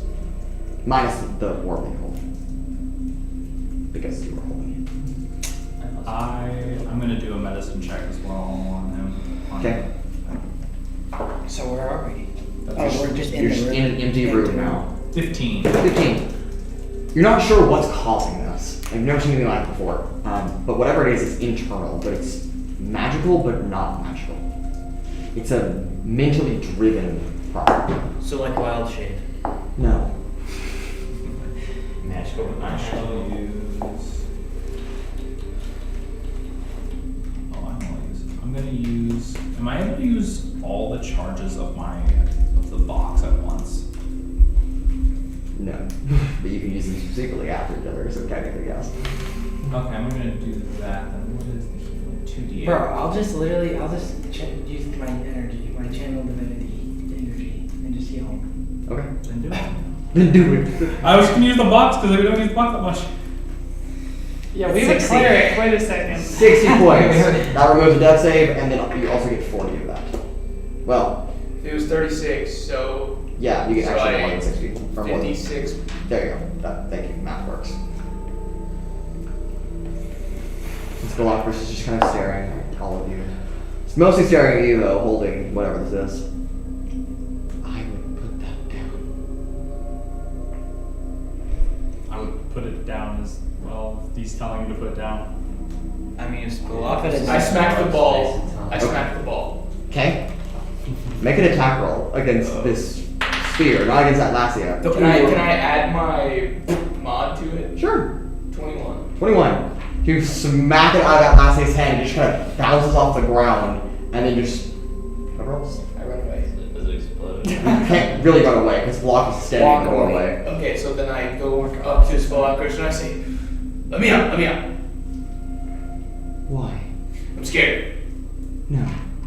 Why did you grab that? It was not me. Interesting. You're everyone. I assume you could probably gather that there's some truth to my statement. Ooh. Yes. That doesn't necessitate you leaving. Okay. You should never run from your problems. Urogar sits next to the door frame. So what? I go pat him on the shoulder, like, there, it's alright. And Spelacris, from the doorway, the orb kind of like levitates. And just like is just staring at it. And it moves back to the pedestal, or where the pedestal was, and everything in the room just again, there. I think I'm just taking a perception check of the room. Is that the ring in the room? Do not see it. Do you know what that is? It's called the Equinox Orb. The Equinox The orb? Equinox Orb. Like the Caldenhide Equinox orb? Oh. Oh. Yeah. Oh. Yeah. What? Yeah, no, I have no idea what this is. I have no clue. What is organ? Can I give them a TLDR? Sure. Okay, so before Tizaktic was Tizaktic, he was like Tizaknia or something? Tizanium. Tizanium. He was the high mage of Caldenhide. He went crazy because he touched the orb that took him to hell, essentially, and became the Archlich. The orb made him crazy and basically made him Tizaktic, and that's why Caldenhide is bad, because it has so much power. So it went up in the air, he went crazy, he turned everybody in Caldenhide into zombies. We saved Caldenhide because we knocked the orb out. And We did not say Caldenhide. I mean, we did not save Caldenhide blew up. Yeah, Caldenhide, we saved the world. We saved the world. We saved After a continent split in half. Yeah. That's it's hard. But that orb has like he would know, Raudrem would actually know that. No, I wouldn't know that necessarily. I know about. But you would know about the splitting of the continents. Yeah. Yeah, I would know about like splitting continents. I would know about Caldenhide and stuff like that. But I wouldn't know that that's where this is from. Yeah, that's true. I would just know like like if someone told me this is what caused that I would know. Yeah, essentially, if Tizaktic got that orb, it would be game over. Okay. So it's very. But nobody knows that. Continue. It's a material object that tethers two planes together and exists in the median between them. But it should not exist.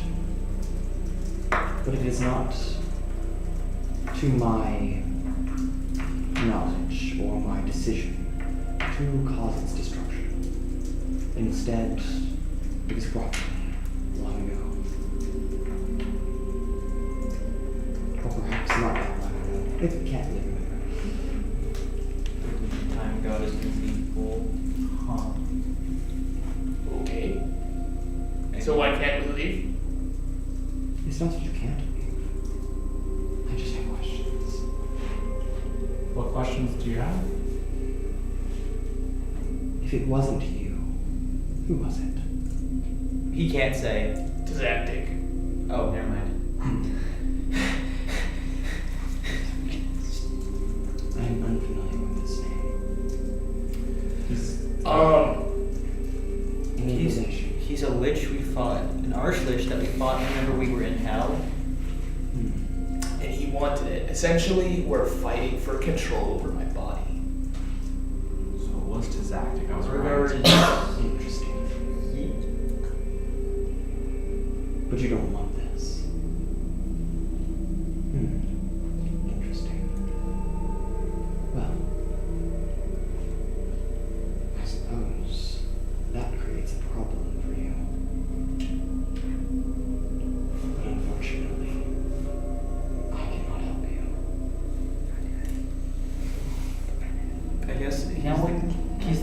space and matter, though. He doesn't have any jurisdiction over souls. My brother, Tyr, however, can in fact help you. Convenient.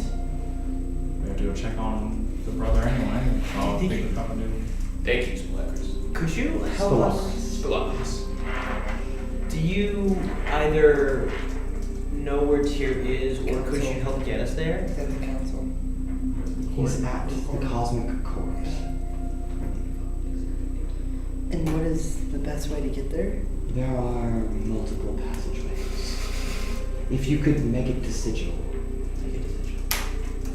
I thought the only way was to bring a law. No, that is how you die instantly Where is before the council. Sigil? But if you can't make it to Sigil, there is a gate on one of the planes, one of the outer planes. One of the outer things. Celestia. The gate on Celestia.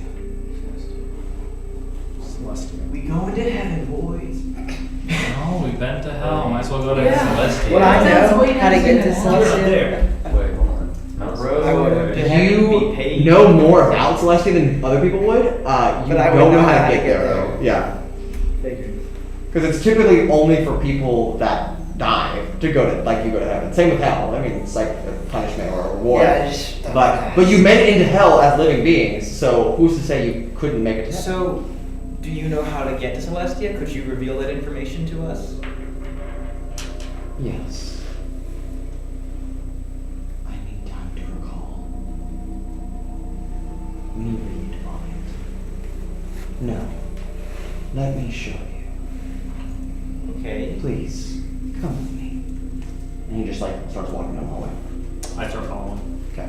Me as well. The study where Blackness was originally taking Kulaks and I don't care. Spelunks. The study that he was originally taking Raudrem and Kualias and Trixi to, where you are going to go as well, Urogar, is at the end of this corridor. And as you step inside, yes, there are some books and tables kind of dotting the edge, but more odd and definitely unfamiliar to you all is a black slate table. It's a stark comparison to the white stone that makes up the rest of this room. And above this table, hovering, are massive, completely dark spheres. You can't see through them by any means, but they just kind of sit there, all kind of just floating and existing, about 3 or 4 feet above this tabletop.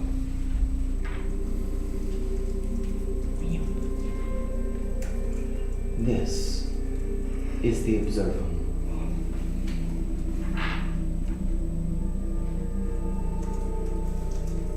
What is the Observum? Is your study, or is it like a specific thing? Come closer. And he walks towards it.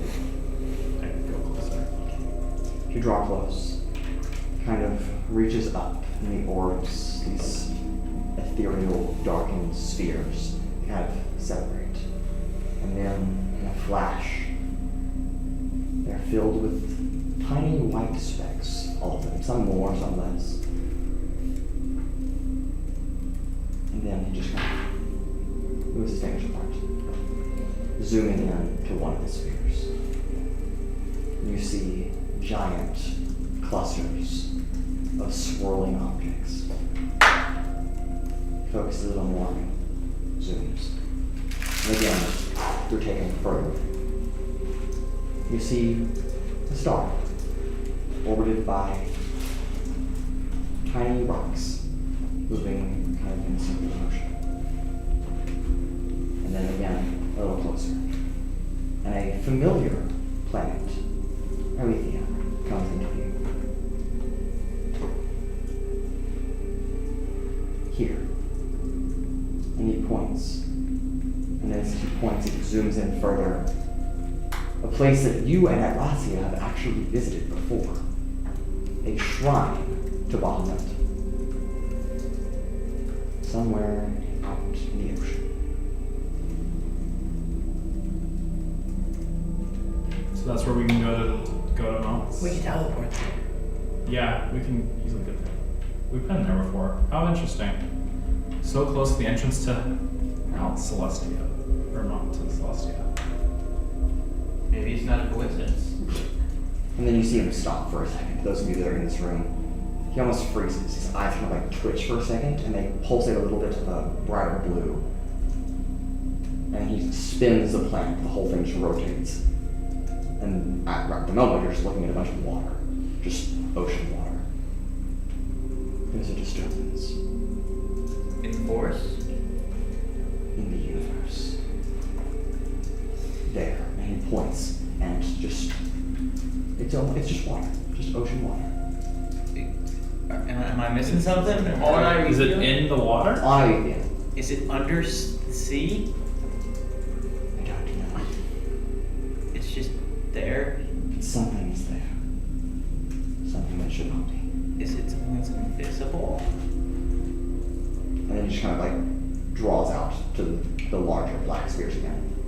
Are you gonna send us on a quest too? No. Only quest to help yourselves.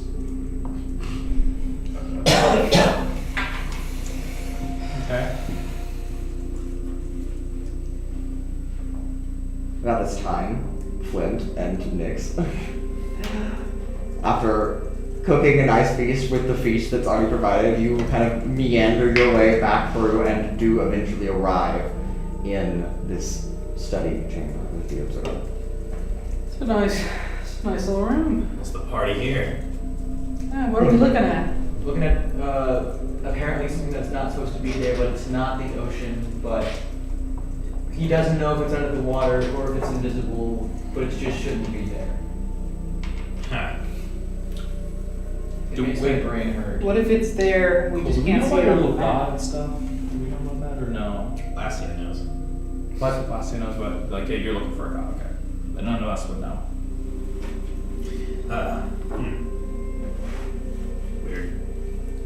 Did you find your ring? No, I haven't found the ring.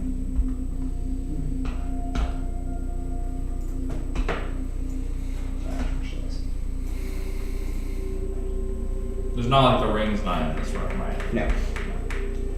It's sitting right there in the corner. Well, It's just on the corner right there in front of you. Just look Flint harder. and I ate some pretty good food. Yeah, we had bacon, baked potatoes. Well, you had bacon. I had bacon. Why is that such an important distinction to make? Is that it? He's a vegetarian. Oh, He's done with the pescatarian. map. He is on the map. Pescatarian? Fish. Only fish? And while you're all Yeah, discussing nice. this wonderful, Huh. however many course meal that you just consumed, a very bolsterous chuckle almost as you hear a door close somewhere down the hallway, down the corridors you entered, and just kind of like a general like bubbly, like lively, but deeper masculine voice as an individual steps into this room in the entryway. Huh? Absolutely shredded with an 8-pack of just abs that like you've never seen before. This tan olive skin, this long brown hair, like you're describing Jesus, but if Jesus was muscular. And there's this white robe that kind of drapes over this person's body, but that all kind of tapers into this golden fabric, and then that golden fabric is just light at the end. And then there's just these strands of light that just kind of like taper off all over this individual. Ripped Jesus. What? Oops. It totally is. Yeah. And as this individual steps into this chamber, Damn it. Can't see this very well. There you go. Thanks. this individual first doesn't really acknowledge you first, acknowledges Spilakris and just kind of, Father! And then he stops and looks at all of you. And he's like, just like scanning across the entire room. I wave. And mortals. Yeah, what of it? Don't talk to this guy. That's my ripped God. Jesus. I wouldn't recognize him technically right away. You do recognize him right away. Because you've had a vision a long time ago. Anaris steps into You the look very chamber. happy. Who is this guy? I would more look shocked. You look shocked. Who is Anaris is also shocked at all of you. Who is this guy? But then he a moment of serious, just draws over his face. That boisterous laughter kind of stops, and he's just kind of like staring. He looks at each of you individually, intently, and as you're staring into him, into his eyes, it's as if you were looking directly at the sun. It is like your retinas are burning. But he looks at each of you, but he stops at you. And there's a moment of awkward tension. And then his eyes dart back to Spolacris. And then dart back to you. And for just a moment, a brief period, that complete seriousness drops from his face. And a little smile curls up on his cheek. And he looks directly at you. You're all grown up. My son. Huh? What the fuck? What? Raudrem, immediately. What? Every memory ever hidden in your brain, all of a sudden just burst open as a flash of colors and lights fill your subconscious. Huh? Chains that once locked lanterns behind closed doors are shattered open. What? You immediately realize that your mind has been tampered with for a very long time. Tampered by your grandmother. But then, it comes to another immediate realization that a stew, a common stew known as Jurgen stew that you call, known to you actually as the Altarium brew, is what caused this change in your mind. But then, even beyond that, you quickly recognize that your grandmother is not a real person. She never existed. Your grandmother actually, as the word Raven begins to rearrange itself, one letter after another, V-E-R-N-R-A, Vinra. You recognize this name. Your last name is not Nighshade. Your full name is Rayu as your first name, and Drim, your mother's maiden name. Vinra Drim is your mother, who you recall. She didn't have a last name to take on when she married Aneris. Instead, she kept her own name. Nighshade just happened to be her favorite flower. The mask that you wear also fragments at the same time, just a million pieces off your face, just blown away. It was never your idea to wear this. It was hers. Because your face has a natural golden gleam to it that no one could describe anything but just light, as if coming from the sun. Years ago, the fire that destroyed your parents' home was not an accident. It wasn't caused by the Undershadows. No, the Undershadows came for you or him, but your father, being Aneris, a god, able to quickly extinguish that. No, the fire was caused by them, your parents, burned down your home for your own safety, to keep the bad people, members of the Undershadows and others, from acquiring their son for some sinister and unknown plot. Your father left home after that, not because he wanted to, but for your safety and your mother's safety. Vinra Drim, a beautiful human woman and a strong druid capable of creating a divine recipe known as the Altarium brew, became Raven Nightshade, your grandmother, to protect you from the truth that she and your father would bear. Then it comes to realize that the journal that you found after the Undershadows took away your grandmother, your mother, was not a journal of plant names. It was code, a communication line between her and Aneris long after he left. All those plant names, all the talk of the circle of the spore, it was all references to code and language. In complete disbelief, as you are reeling with all of this coming at you at once, you faint immediately.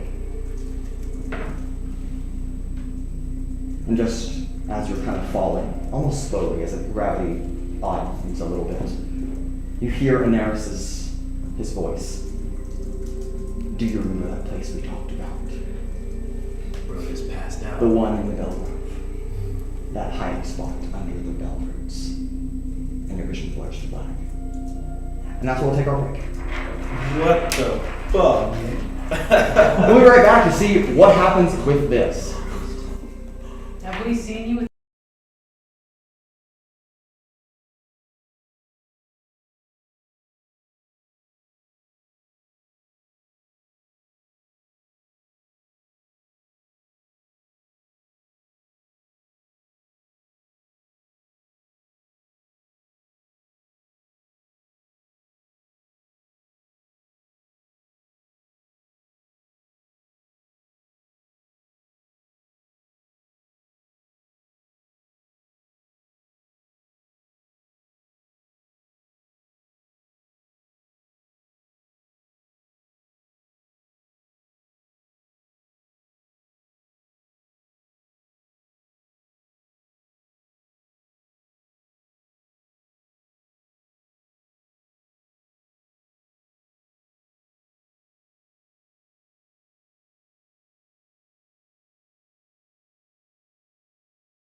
and welcome back. Last we left off, a sudden and shocking, no one suspected revelation. Raudrem, or Raudrem, actually the son of Aneris, god of the stars. Who would have seen that coming? No one did. Well, even I didn't. Yes. But nonetheless, with an overwhelming realization that so much of Raudrem's life was hidden from his own view, recalling all of that suddenly is a traumatic experience, enough to take you out cold on the cold stone floor of the Observum study room. And in this interim period where you're out a little bit, your friends and you, moving your corpse, have been, you're not actually dead, moving your body, your breathing body, have been kind of, not like ushered out of the room, but more like politely asked to leave by Aneris, who has asked you to like help Raudrem recover while he talks to his father about a more private matter. So that is what they are doing. There wasn't a door on the Observum when you walked in, but a door is now there and closes as you kind of exit, pulling Raudrem outside. Do you want to take this outside? Yes, in the hall. And what are you two? I'm trying to wake him up. Okay. Several minutes go by, but finally, Nix, after what method are you waking him up by? Slap him. Wake up! Come on! Okay, I slapped him in the face. after several minutes of Nix and Trixi beating Raudrem's No, see, face. because I do 0 damage to him. That's fair. You're just yeah. Raudrem, you finally have this. You're almost numb at this point. Again, your face has been hit so many times. Your cheek is like red. Your mask, again, not there anymore. Just fragments kind of scattered and trailed behind your body. Wake up, sunshine! You're just kind of laying on the ground, prone, Good morning. with a nice little gleam kind of emanating from your face. Just a soft glow. Good morning. Nice of you to take a nap.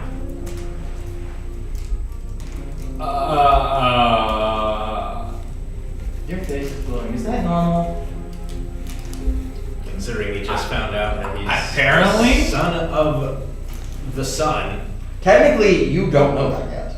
I can make an assumption because You call could him make an son. assumption. He did call him son. Okay, that's fair. I'll allow that. With an intelligence. Yeah, I was saying high intelligence. Okay, high intelligence. Yes. Yeah, So Trixi knows we're like. I mean, Maybe, yeah. Knowing that this, I mean, I like kind of like, what, do I even have the energy to sit up? I'm gonna lay on the floor, just gonna lay on the floor, just like. Yeah. are you That gonna was in universe. The just burps on Raudrem. Just happened. Are you gonna? I'd leave him to his own devices. That's fair. I need a minute to just process all that just happened. He just said. Thank you, though. I mean, finding out you're a demigod's a pretty big revelation. Who was that rich guy? That was Spelak. No. Aneris. I don't know my god. God of the sun and the stars. Yeah. You know, the guy he prays to every day. I like. Oh, he's a celebrity. Yeah, his dad. That's my dad. Are gods celebrities? It could be. I guess you know my grandmother. That's not my grandmother. That's my mom. That's Huh? Yeah. Your family's fucked up. Yeah. What kind of... Wait, you Kind of your red. mom and your. This is going to No. Yeah, so it's like, yeah. It's too complicated. No, it's that's like so she much lied better. to me, Cousin, pretending to be brother, my father, grandmother. son, When in grandmother. actuality, she was my mother It's the radio. entire time. Apparently, I am not. My name isn't Raudrem. It's Rayu space Drem. I'm gonna keep calling you Raudrem. Yeah, I'm just gonna play That's fine. That's perfectly fine. It's muscle memory at this point. Yeah, just call me Raudrem. It's not that big a deal. RD. Yeah. Apparently. So yeah. So do I remember Barky and?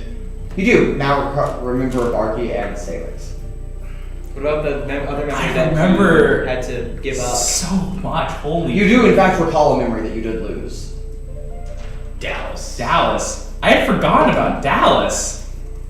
Oh yeah. Dallas, let's never go back. Honestly, I kind of wish I didn't remember that, but that's Weird. I don't want to go back there anyways. huh. Well, I wonder what they're discussing in there.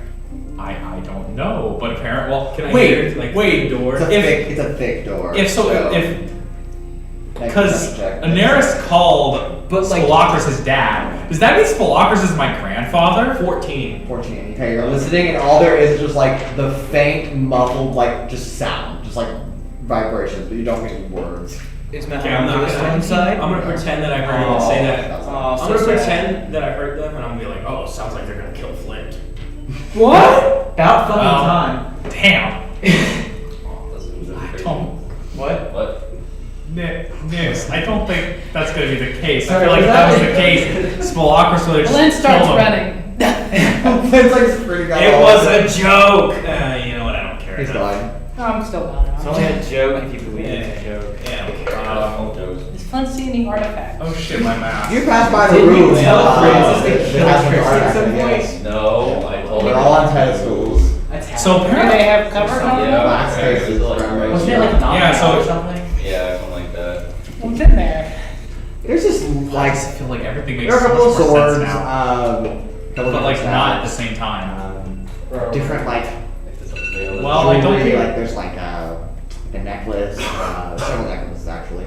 There's different pieces of jewelry, some earrings, a couple of rings. And then as you get to the back, there's this weird like spinning, pulsating gray orb.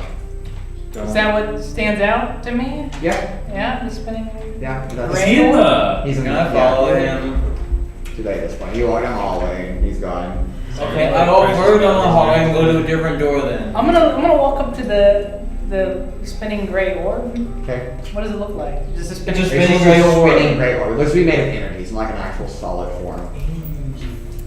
Is there any like precious metal or like weapons and stuff? You're not like in that? there. No, Yeah, everyone's in the hallway except Trixie, who's. Does it look like there's any guns? No, you don't take guns. What about Cosmic hats? E-bows. Hats? You guys know the No. hats. Boots? Arrows. No. Is there? Look for sticks. So that's okay. Well, I guess I don't really want a sword. I don't want a ring or nothing. Is there like family? Guess I'll just- portraits? No, there's no family portraits.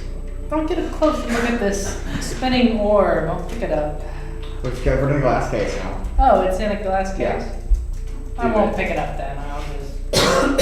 It's probably a bad idea, I right? know when it's done. I know exactly to pick it the fuck up. Break the glass. Would he, You want to. would he recognize it as the same orb that, No, he wasn't in there. He oh, wasn't in there. You hear a voice echo through your head. Think before you act. You hear another voice and it says, break the fucking glass, you know. You hear an actual, not a voice, but this weird calling. It's like, pick me up. Take me out of here. I'm gonna try to lift the glass. Okay, it just like lifts right off. It's too easy. It's too easy. It's telling me to pick them up. Well, that's what you feel. You're not actually hearing I it. feel like I should pick up this. Oh well, I'm gonna do It's just a it. terrible urge. Could be called Trixie, but I could. Can I tell it's like a bad? you have no idea. No clue. If I was there, My gut's telling me to pick this up. I don't know why it is, but Think before you devil and act. angel on his shoulder. I'm gonna poke it. Okay. Make a wisdom checker. Okay. Flint goes mad, shoot Trixie again. Yeah, it's wisdom, huh? Oh god, paralyzes him. Oh, that's not bad. Jake's like you don't know. 11. 11 is a fail. Alright. You take 19 points of lightning damage, and you kind of recoil as you pull your finger away. You get a little blue, like electric spark kind of trails after it, and then like it's pulled back into the door. And for a second, you've had a concussion before. For a second, because you fell from the giant cube that Yeah. 50 feet up. It feels like that again, where you just like have a concussion and then it's gone right after that. But I want to put the glass back over this Okay. thing and just pretend I never saw Someone it. should label this. okay, I'm just gonna slowly back out of the room. okay. Yeah. About the time you make it back into the hallway, the door, the large stone door, disappears again, and Anaris, followed by the humanoid form of Spelocris, step out into the hallway. Anaris and Spelocris both have these looks of a little bit of seriousness, but they both do kind of smile. More Anaris in part as they step out into the hallway. What are all doing? Oh, Hey, hello. What? Let's go walk. Yeah, I think we do need to go for a walk. Okay, have fun, you two. Good luck. Bye. Start walking down the hall. Couple of ladies. Crazy people. And the rest of you are left standing kind of just in front of Spelocris. It's just kind of like, hi. Imagine having parents. Spelocris, Yes. I saw that room full of stuff, just random Yes. clothing. You didn't Mind touch giving us a anything, tour? did you? Me a tour? Can I see what are? I want to know what's Sure. on display. Yeah. Flint. Interesting. I would Didn't love touch to. anything, did I would you? love to know about Touch? the arcane secrets of No. the universe. Actually, I would never poke any orbs. I'll You go with poked them. an orb, didn't you? No. Teach me things. By the way, can you heal me? Because you got hurt touching an orb. No. I just. All right, all right. fell. I got maybe Inside rolls can be made. Deception or persuasion can be made. I do not believe this for a second. I'm like, Oh, I don't think you Go know roll. this either. I'm lying. I touched 22 it. lying I poked it. I didn't know what it 13. was. I don't know How what many it was. times have I told you to think I was before you do 26. something? It told me to take it, but So I you- didn't. so Take you it. so you listened to the inanimate object. Well, it didn't tell me to take it. I kind of just like felt like I should, but I resisted the urge after it shocked the hell out of me. So you touched it didn't in resist the the first urge. place. What was it? It was a gray orb. What did it do? How about we I don't touched it. touch unfamiliar It things? shocked the hell out of me. It gave me a concussion. for a That's the split very second. powerful. Let's go. It's a powerful item? Well, I guess I. Spelocris yeah. over here said not to touch it, so. Don't touch the equinox. Oh, I didn't know that. Okay, yeah, I can tell. It was not me. You can Anyway, experience. tour? Sure. Follow me. She's kind of like, Y'all want to come along for the Yeah, tour? I got nothing Do you have any cool arrows, Spelocris? Do you have any books of arcane wisdom? if you're asking for spells, no. No. I mean like actual books, like Yes. history of magic, the weave, tapestry, gods of magic. Like this one. And the book just appears in his hand. May I have that? Yes. Imagine not being born Do you with have me. any I'm cool? like reaching out like. Well, like hovers on you. Oh, okay. Do you have any space arrows? No. I have this arrow and an arrow, a regular arrow, just like forms. Oh. Is it just a regular arrow? Here. Oh, okay, thank you. Keep track of that. I do have a question. Now, I'm going to assume you probably don't have to eat that often, considering you were. Or ever. Oh. Well, I guess my question is void then, but do you have a favorite food? I still can eat. No. I just don't require it. But chocolate cake is very good. Interesting. Have you met any other mortals? Or are we the first ones ever? I have met other mortals before. Do they also travel here in times of great uncertainty, unrest, and or peril? Sometimes. Who were they? Just some randos? I was visited. I can't remember how long ago. By an individual that brought me the equinox book. Who was this individual? The name. It evades me. So you ever had carrot cake before?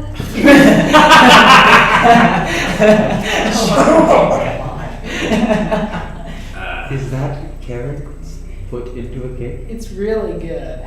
Yeah. Actually, no, screw that tri-spice cake. It's much better. Can you make cakes for me? I I'd mean, love to sample. Yeah. I've never tried mean- to bake a cake, but I can try. I mean, I've baked a sister- cake before. My Fun sister fact. has taught me a I few know my things way about around a baking. I could carrot. probably whip something up. Wonderful. Let's go to the kitchen. And all of you just immediately just exist in the kitchen. Ah, what the hell? All right, Okay. I'm I will judge your cooking. Oh, well, can I give him I know some my way around a ingredients? carrot. What? Listen, You to know the your way tri-spice around a cake. cake. There is you wanna about every combine ingredient you can think of in here. forces? So, Okay, well, I'm gonna Do you try to want make best? slice all right, cake. we'll come back to that in a minute. We'll go to Anaris walking Run like like all the way. grand He's about to cook-off. Gordon Ramsay our asses. I'm sure you have many questions. So you're my dad. Yes. Don't say it. Okay. Casual daddy issues.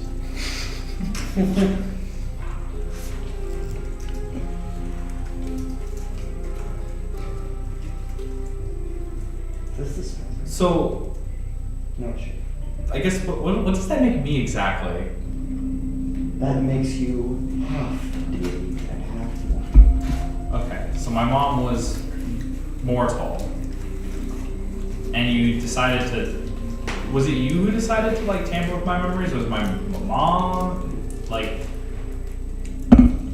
why was my memories tampered with? That was your mother's idea. And it happened after I left. Okay, so do you happen to know why, or is it just something? It was to protect you. To keep you from accidentally revealing information about yourself. Okay. So thanks. So, I mean, I kind of thought I would protect myself for some reason, but I was like, okay.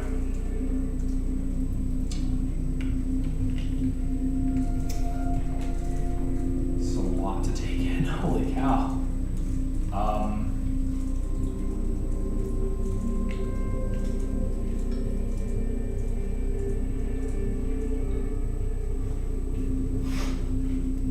I mean, I'm guessing you knew whenever you made me a starlight. Yes, I knew. Why didn't you say anything then exactly? Because it wasn't time. So I guess that means now it's time. I suppose so. What? Man, these deities and their non-straight answers. Just They love their non-straight answers. God. Very vague, up to interpretation in a million lives. All of them are the same. Jeez.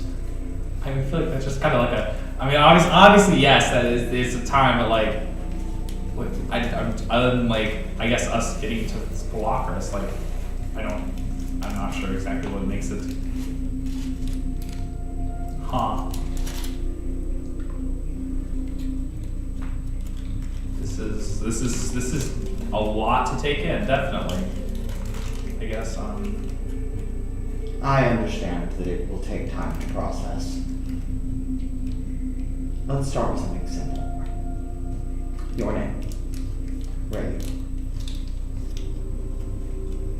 It's an ancient language created by your grandfather, Spolacris, known as Cosmotum. And Rayu means radiant being.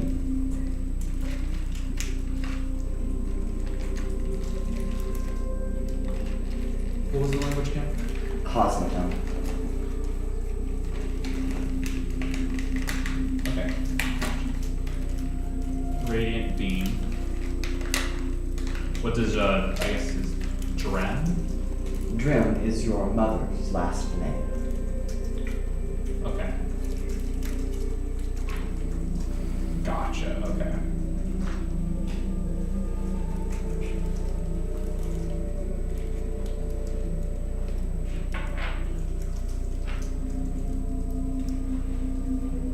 Yeah, okay. So basically I'm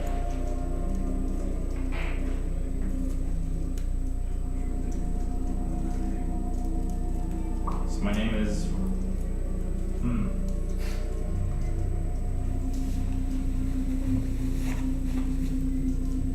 I guess how I was like do I remember how long we like worked together for? Like how many years? Yes. You and your two parents lived together in the same like house, in that cottage in the woods, not the place that you grew up with your grandmother, for until you were 6. Then after that, you lived in a different, more like hovel earthen home with your grandmother, who it turns out to be your mother.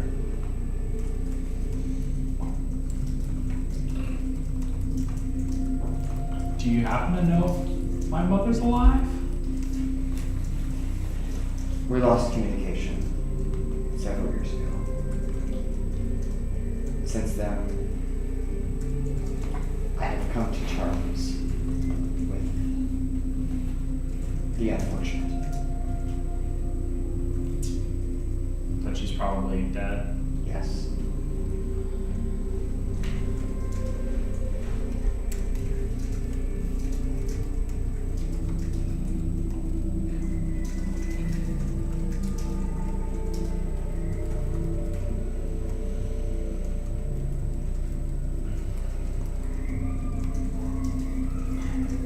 I guess honestly, it was made to protect. Like y'all did everything to like protect me, but like, what would the Undershadows want with me exactly? Other than obviously just to have like a powerful being probably on their side. That is a mystery that your mother and I could not figure out. We tried for a long time, long for her, to solve that mystery.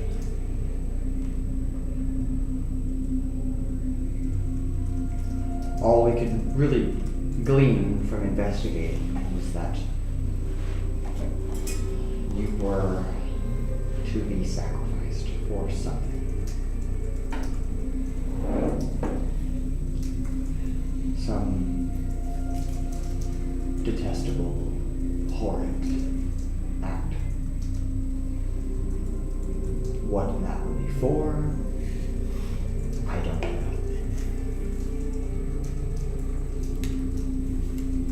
But your mother and I were not about to let you be taken.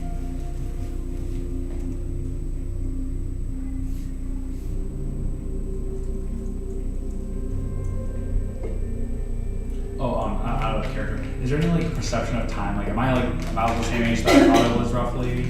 Yes. So it's time. It's not like there's like a time. No, there's no gaps in your. Bro, 100-year memory loss. Yeah, it's like I'm not. It's not like I'm like 1,000 years old or something like that. No. I'm like, okay. You're about the same age that you were. A few years. Do you know anything about? Because there's two individuals I remember in my memory. Barky and what was the person's name? Salix. And Salix. Barky and Salix. Barky and Salix. Yes.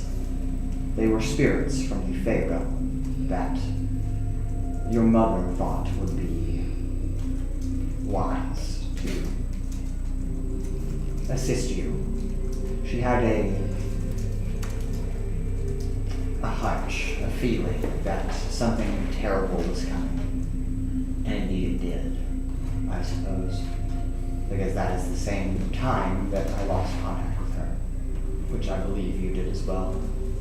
Like, because it's a lot of like the book. I kind of pulled out the book. Yeah, apparently this is a code book. Yes. Something like that. We used to pass messages back and forth.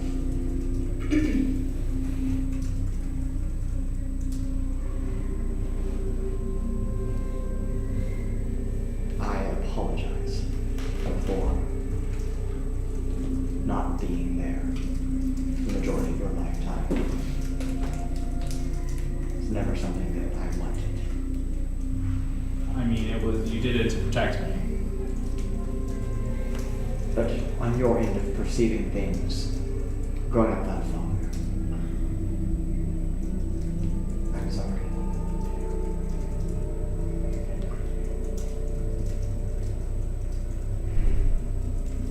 I appreciate your apology. There are Still many things to discuss, of course, but unfortunately, time is not on our side as strange occurrences continue to wreak havoc, perhaps. Strange feelings, disturbances in magical energy, bending of the tapestry. And while there is a suspected larger plot at large, we are, I say we as a collective group of deities, are still unsure of the true greatness of the problem that faces us.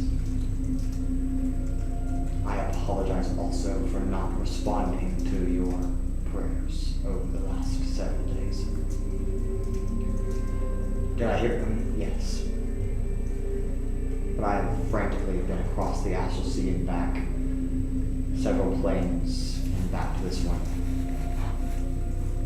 convening with other deities who are also in a similar state, with our domains being slowly encroached upon. Again, much to discuss. And in time, absolutely. Perhaps this is no time for gift giving. But I assume that your mask that your mother fashioned for you means quite a deal to you. And while that is not repairable, well, perhaps it is repairable, but not in the current time frame that we have. Your grandfather and I, at the end of our conversation, created this. He produces a golden chained necklace with a single fragment of the mask kind of affixed to the bottom, making it like a pendant. In the arcane sense, it should grant you the same effects, just not a mask. I appreciate it. Thank you. I like take it on and put it on type of. Actually, one last question. Why did my mask shatter whenever everything was just... Because the incantation that your mother imbued upon it was that if you were ever to come to full realization of who you were, that your mask would not be necessary anymore, and therefore the enchantment upon it, holding it together, would break apart.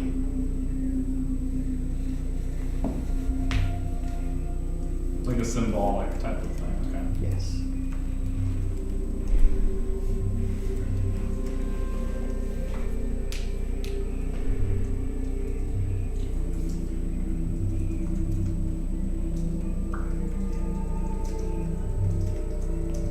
Definitely, it's still a lot to process. This is definitely something I'll be processing as time goes on. But of course, it's a lot of information to take in. I guess, yeah. Is there anything about me being half god, half deity, half mortal that I should know about? Like anything like important? Yes, of course. Unfortunately, I don't have the time to give you a full lesson on the divine arts, as it's a little odd sometimes. Not by my own choice. But ultimately, you will be presented with a choice at some point in your life. Who offers you that choice is a deity of some kind. Could be me, could be another. And again, time will tell on that for sure. But there is a pathway that branches, a fork in the road, to one ascending to the full facility access of a deity, regardless of your hierarchical position. But the other is mortality. Some deities or quasi-deities have chosen that road in the past, simply because sometimes sometimes life being limited is what makes it worth it. But, again, an option to consider that you don't have to make now. But if I could pass one piece of information about your current state of existence onto you, it's a heavy choice to make.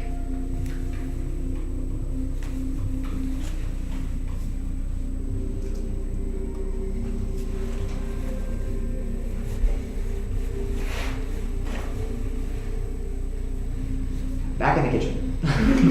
Those of you that are cooking, let's go ahead and get a, we'll call it just a general intelligence check. On Yes. intelligence Nix check. and I are working together to make that cake. Okay, so that gives you help action. General intelligence check to bake the good that you're trying to make here. Okay. So you roll a d20. Yeah. General intelligence, you said? It's 15. You're making a spice cake? Yes. Okay. 11. 11, and what you're making? Mashed potatoes. Mashed potatoes. Okay, that's not a cake. Okay, Mashed potato He cake. just makes mashed potatoes. Let the man cook. 17. To make Carrot cake. carrot cake. I'm with him, I got a Wonderful. 10. Okay. Bring me down, man. I'm not gonna do that. I'm over here cooking my shit. blue. I'm gonna make a blueberry cake. Blueberry cake. Okay. What was your roll? 11. 11. Okay. Spelocris samples a like spoonful of each of your cakes. The carrot cake gets a 7.5 on a scale of 1 to 10. It's not bad, it's not bad. I think it's better than average. Yeah. The spice cake gets a 6. Ooh. And the blueberry cake is not his favorite. But he'll give it a 5 just so it doesn't hurt your feelings. That's average. Oh. In many ways. So do you think the carrot cake is better than the chocolate cake? Probably not. No. No? Chocolate cake is 11 out of 10. Can I kind of like go up and whisper to him and be like, he was kind of bringing me down. You just kind of smile. You just.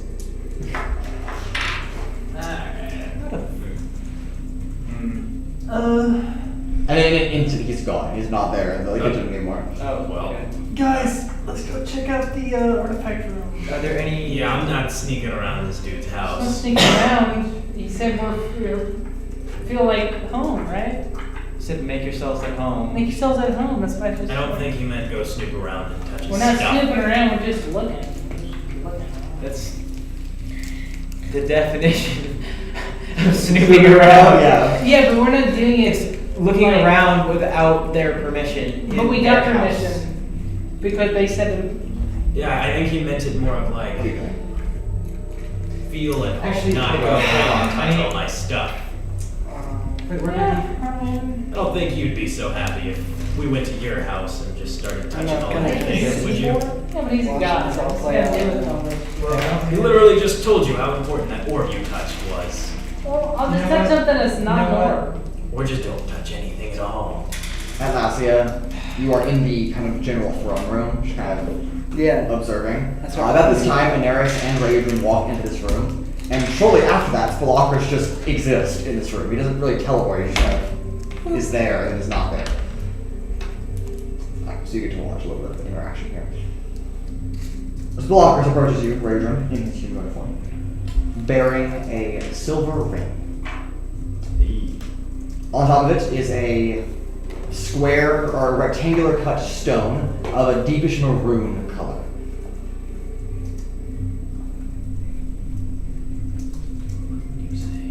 This is for you, my grandson. Your mother wore this, and many others have worn it as well, each dedicated to keeping the cosmic balance.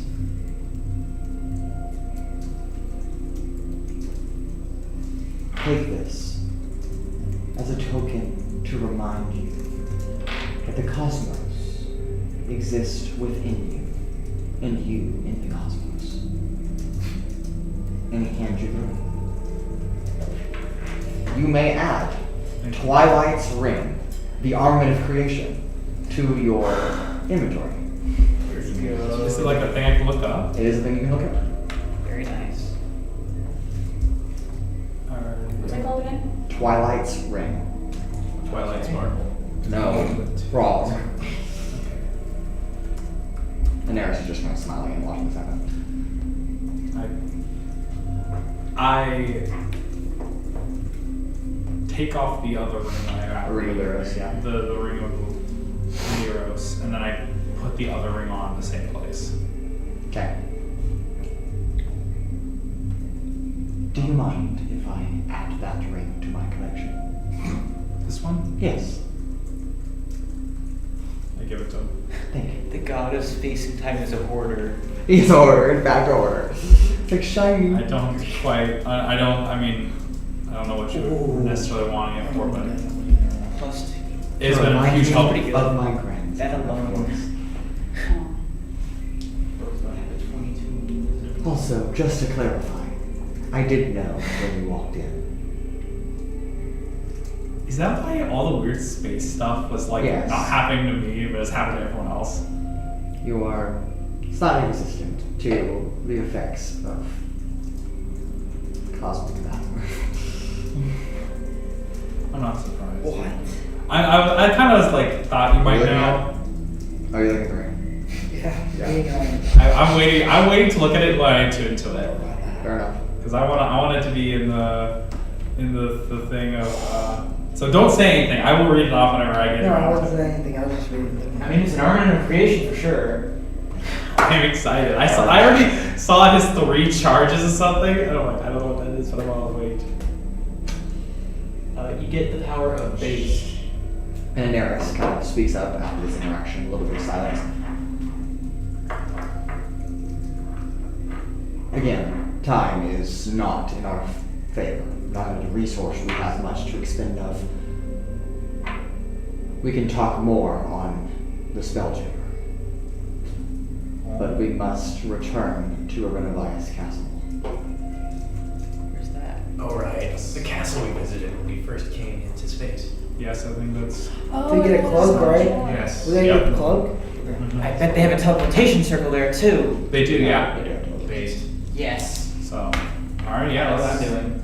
If we probably should best is to get going then. Also, there is a teleportation circle on Philocrates' abode. So you, Can I? yeah, you can go copy it. It's in the throne room. Kind of like right when you walked in through the archway, it's like right there on the floor. You kind of stepped over it with the tiles, but it is tiles lining a circle instead of a textile pattern. Alright, well, I take the necessary time to memorize. Yeah, take 1 minute to memorize these It situations. hurts to see my new HP go from 115 to 79.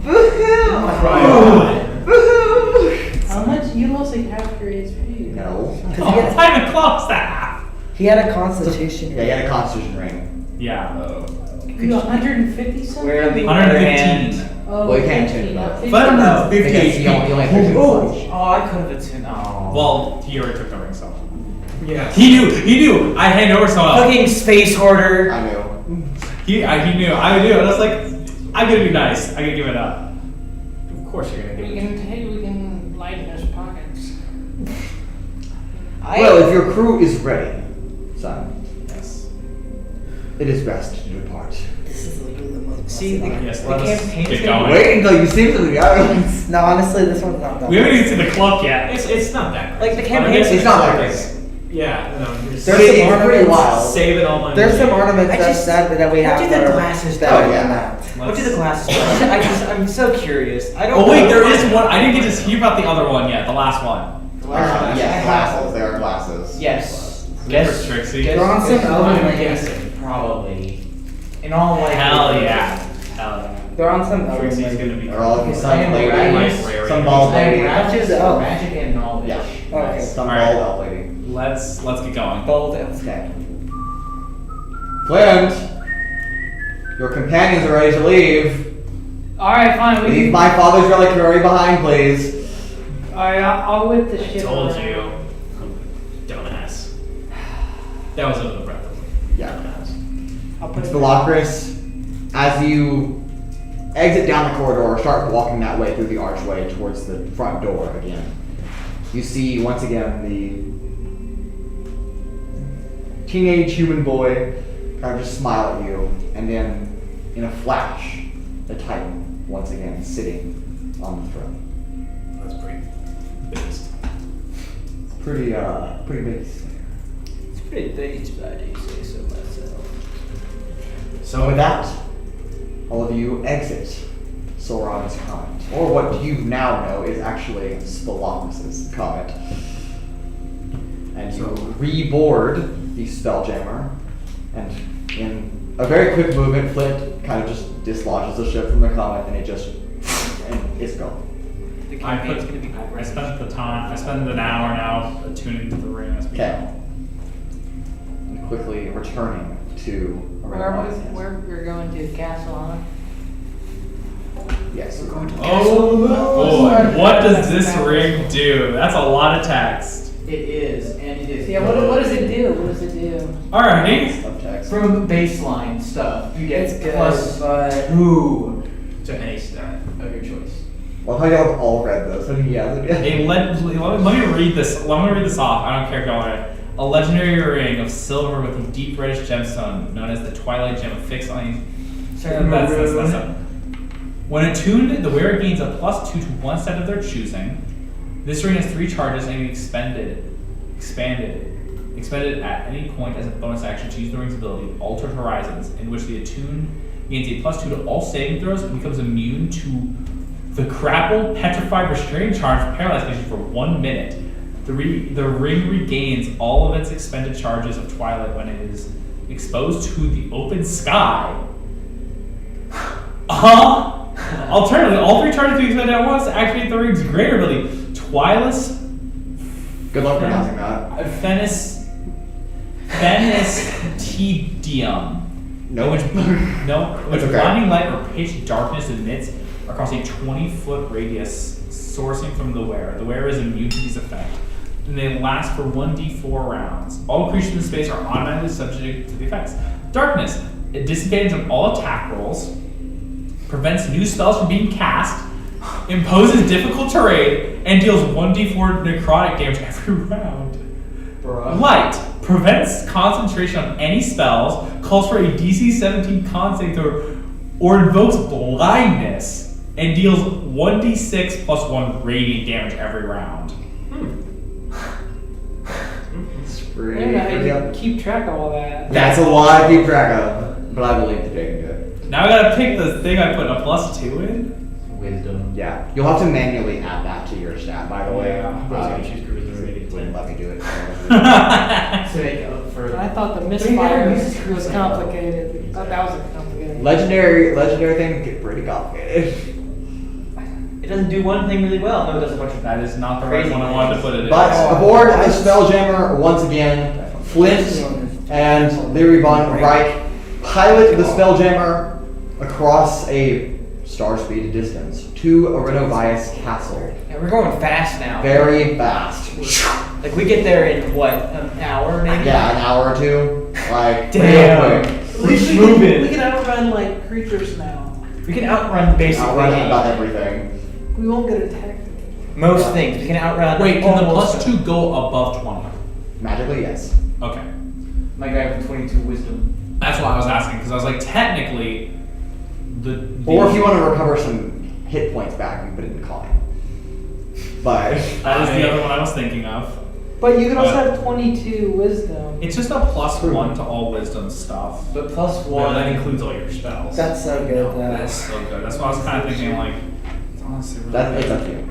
Yeah. But once you I'm pick gonna- it, I'm gonna once you try- pick it, it's locked in. I wish I had We're that. almost home. See, because if I can had- Can I fucking think it at a feel the round different, again. like think over it a little bit? Yeah, we can talk about it. If I get a wisdom +2. And arriving at the desolate moon of Prim, the closest you have been back to home since you departed from space. Taste it. This is the most broken. You can see the distant surface of Icola, the water and the continents, far, far, far, far below you. But as you, Flint docks the Spelljammer, the backside of the moon of Prim, the towering golden and white marble castle, the Castle of Renolias, the place you first visited when you came into the Astral Sea, comes into view.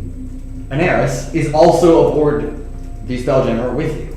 He is just along for the ride. And when you arrive, what are each of you doing? I'm rushing off to go find the teleportation circle. Okay, Without telling anyone. that's fair. I'm just with Anaris. I'm just kind of hanging out. Well, are we teleporting straight back from the castle to? No, Are we taking the ship? You'll take the ship back. Then I'm good. I'm just gonna kind of get off and get ready to walk back Okay. into the castle. Stretch my legs. Yeah, it's been a long 2-hour flight. Yeah, no. Oh, we got here in 2 hours. Yeah. My guys are Stars, fast Colorado or something. Holy shit. We are fast. You know, we are super fast. Yeah, We you can covered about. Actually, it was more like 4 hours. You covered a 4 astronaut distance in 4 hours. I'm gonna paint a landscape picture of the castle. Okay, you paint this. This is the exact portrait that you paint. Nice. Getting better, Flint. Yeah. Damn. Yeah. 10 out of 10. It's pretty good. Thank you. Pretty good. Do I learn that? Sell this to some fantasy You're not writers. inside yet, Okay. but yes, you're inside. But that's As we all kind of start walking towards Unless Alright. someone stops me, which. Those of you that are going inside, trying to give me a quick show of hands. Yes. One of Yes, the doors. well, circle. Okay. The circle. All right. You are once again, when the doors open, this time 3 individuals, which you all recognize, are standing there as if they were expecting you to open the door at any point in time. Hey guys. Well, yeah. Once again, Priest Raudrem Zalar, High Priestess Ashura Olana, and Priest Trilliad Everform. The 3 headmasters of the Castle of Renolias and the school that exists there. And of course, they all just kind of bow as Anaris steps into the light of the chamber. He is the light. I know, exactly. He is the light. And they all just kind of give you individual winks, like they knew the whole time. Good to see you Because guys they did. again. Motherfuckers. Wait, I just was like, y'all do? Yes. Bro. So I'm just the last one to know it, basically. You're the last one to know. No, as I'm pretty sure your companions also do not. I know. Right. Don't even. Flint? Flint shit. No. This is all, I read about it in a book. Don't. You What can't, book? You can't Please fool give me me. an I know exact you detail. can't. Remember that one pamphlet I bought from the No, not the astrology pamphlet. A pamphlet told you that Razier was the son of a god. I don't buy it for a second. I think it fits the bill. I believe him. I saw him get it. I mean, I saw Whatever. a pamphlet, but Whatever. Okay. Sure. All right. That's why this pamphlet was so well hidden. I guess that somehow you found it, but not the Undershadows. Yeah. It was on top of a mountain, if you remember. That's I was climbed a very mountain. secluded. he I was climbed a there. mountain to get it. We were all there. Well, except for him. Sorry. Actually, Trixie wasn't there either. Or her. I wasn't there. No. Oh, everyone except those 2 were there. Anyway, Yeah. Pamphlet. What is? I think we have time. We don't have time for this. We gotta. We really don't. No, Yeah. you don't have much time. There's only Trixie, Yeah. you're here for spell circle inscribing, I presume. You've never went to Soaron. You almost said spell scrolls, didn't you? Well, we presumed that too, but no. Not this time. I mean, Are you gonna come back? I'm just gonna stay here. Actually, I can just teleport back to Beltorus anyways. If you'll, it's Beltaris. Beltorus, fuck you. It's Beltaris. I'm gonna go learn. Yes, I would like to go learn the teleportation. Alright, the three high priests, the 3 headmasters of Aurora kind of lead you down the hall towards the central chamber. All 3 of them? Does it? Yeah, all 3 of them. Does it need all 3 of them? For you, yeah. I'm sorry, I had to say it. You need to have supervision. You had With me and Anaris go. Anaris takes you to the top of the spire, the highest tower, and just kind of gestures at the flowing white cloak, which kind of sits behind this barrier. There's some, well, not really, just light back.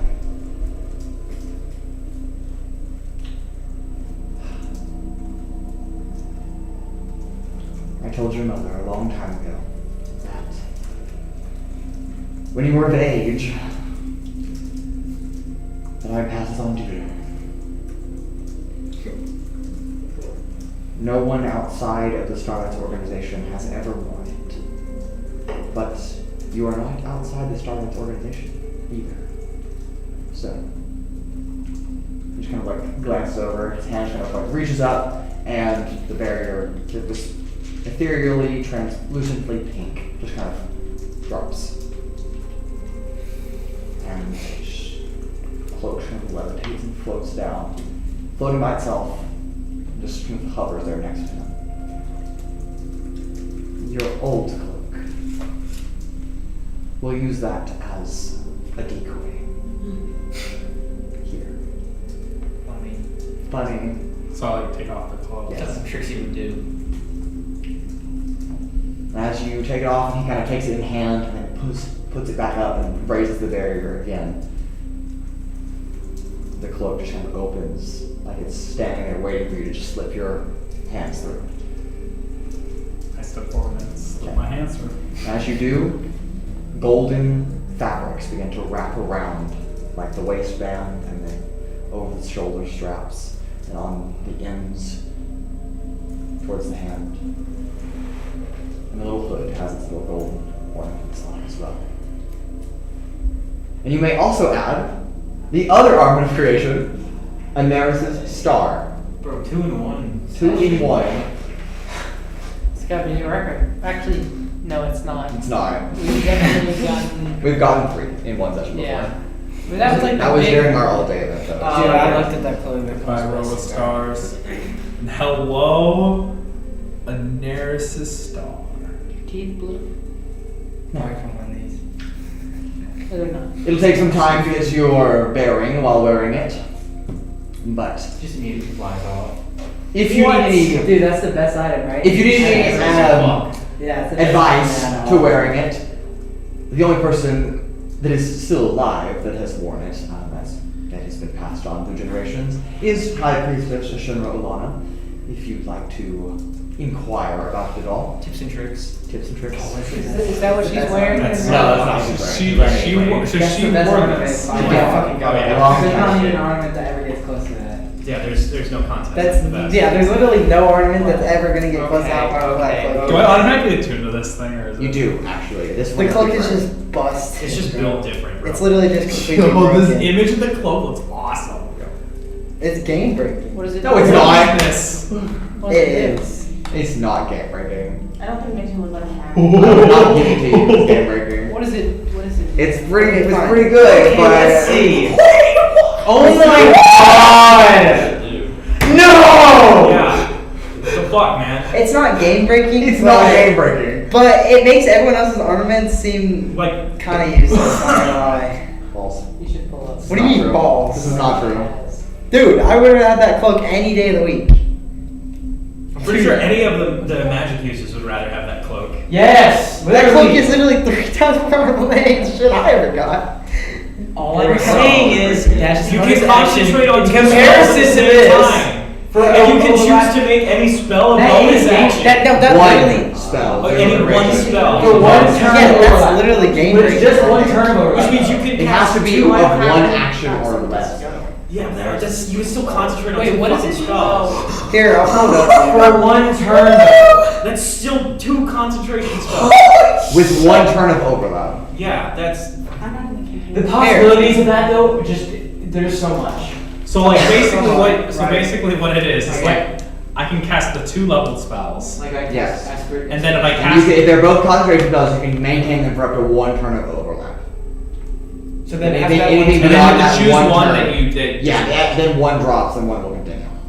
So That's still really That's good. literally game. It's But a not flying game breaking, speed though. equals your walking speed. Which is 40 feet. Or 30 feet for Raudrem. Well, it's like, if I could do that, I could give myself that armor that ups my AC, and then I can also, like, try to stall out a turn of a group of enemies with confusion. Yeah. Like, that's fucking gnarly. No, it is like insane. Yeah. Y'all are missing the one massive part of it is that I'm resistant to necrotic ingredient. Yeah, I saw that. And I can just choose to take it as a radiant. All damage is radiant damage. And you can choose to do all You damage. become the sun. Yeah. Oh, The I damage misread that you it. do can be radiant. If That's you cool, choose okay. it. You're just gonna Bro, burn through your I could cast fireball and it does radiant damage. though. Radiant fireballs? No. Okay. I am the sun. What? You can only do this 3 times per day. Yeah, like, 3 times per day. How often do we fight though? Yeah, exactly. We're never gonna go through I guess that. I could do it. We're never gonna go through Never say that. never. That's what I do. That's fine. Oh god, next session is all combat. I don't think it's that broken. No, It's not For a magic user, that's really good. It's Good, good. but It he's is. just gonna burn It through all his opens, spell slots. it opens Like, up some doors for sure. I would like to ask you, when is a time I've actually used all my spell slots? Never. I've never been close. Yeah. I have Never come been very close. close. That can change. True. I've never been close, and I Well, know when you're I casting never 3 will. spells per turn. See, the thing you is, might I know what burn happened spell outside of that slots. base on the A when I'm bonus moving. action and 2. I almost ran out of spell slots. I came No, very it's close. not like that. It's like I can if I basically how it is like if there's a bonus action concentration spell and an action spell I want to use, I can cast both of them type of thing. But I can't cast 2 spells that are that take actions on the same turn. So as long as I can cast let's see, I'm just gonna do a You first can cast one concentration I spell can't and cast then guiding chain bolt into it. twice per turn thing. That would be busted if I could do that like that. Because that's You get advantage on your other attack. Alright, bring it in, bring it in. Right. We can flaunt over the details later. Another armor acquired. Jesus. I dare say. The Castle of Renavias is now more filled with Lumai than what was previously, as it was all kind of like happily and cheerily, just like bopping around, living their best life with the students. They're like each doing a different job. Some of them are like moving books on bookshelves, some of them are like sweeping the floor, some of them are like just sitting on student shoulders and reading. Of various colors. Do they all talk? Perhaps. Try talking to them. Yeah, as nice as all this is, I can't wait to actually touch I solid just want to ground go again. home. At least the solid ground I'm used to. Oh, so like dirt, like Alethea. Yes. I mean, He wants to touch grass, okay? I could take you there right now. I don't want to. I'd rather not be there I guess it's alone. We have a job to do. That's fair. Yes, we have a job to do. So yes, I learned the By that logic, yeah. teleportation circle Yes. sigils. Yes. And I can come here whenever I want. Pretty much. Well, friends, time has come for us to part ways at this point. We shall see each other again, I do hope. But best of luck to you as you continue your quest, wherever that may lead you.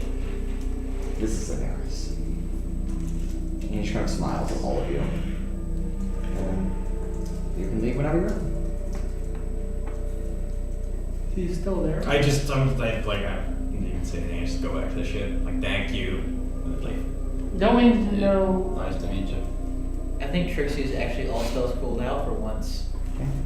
Her new obsession is teleportation circles. I think as time's of the essence, we should definitely be getting it going. Yeah. Don't we need to know where his brother is? Oh. We already know where we need to. We Yeah, we know have where a we need to general go. idea. We have a general idea where we need to go. We're going to Sigil. find Tyr next. One to help Urogar, and two also to check on Tyr. We're going to.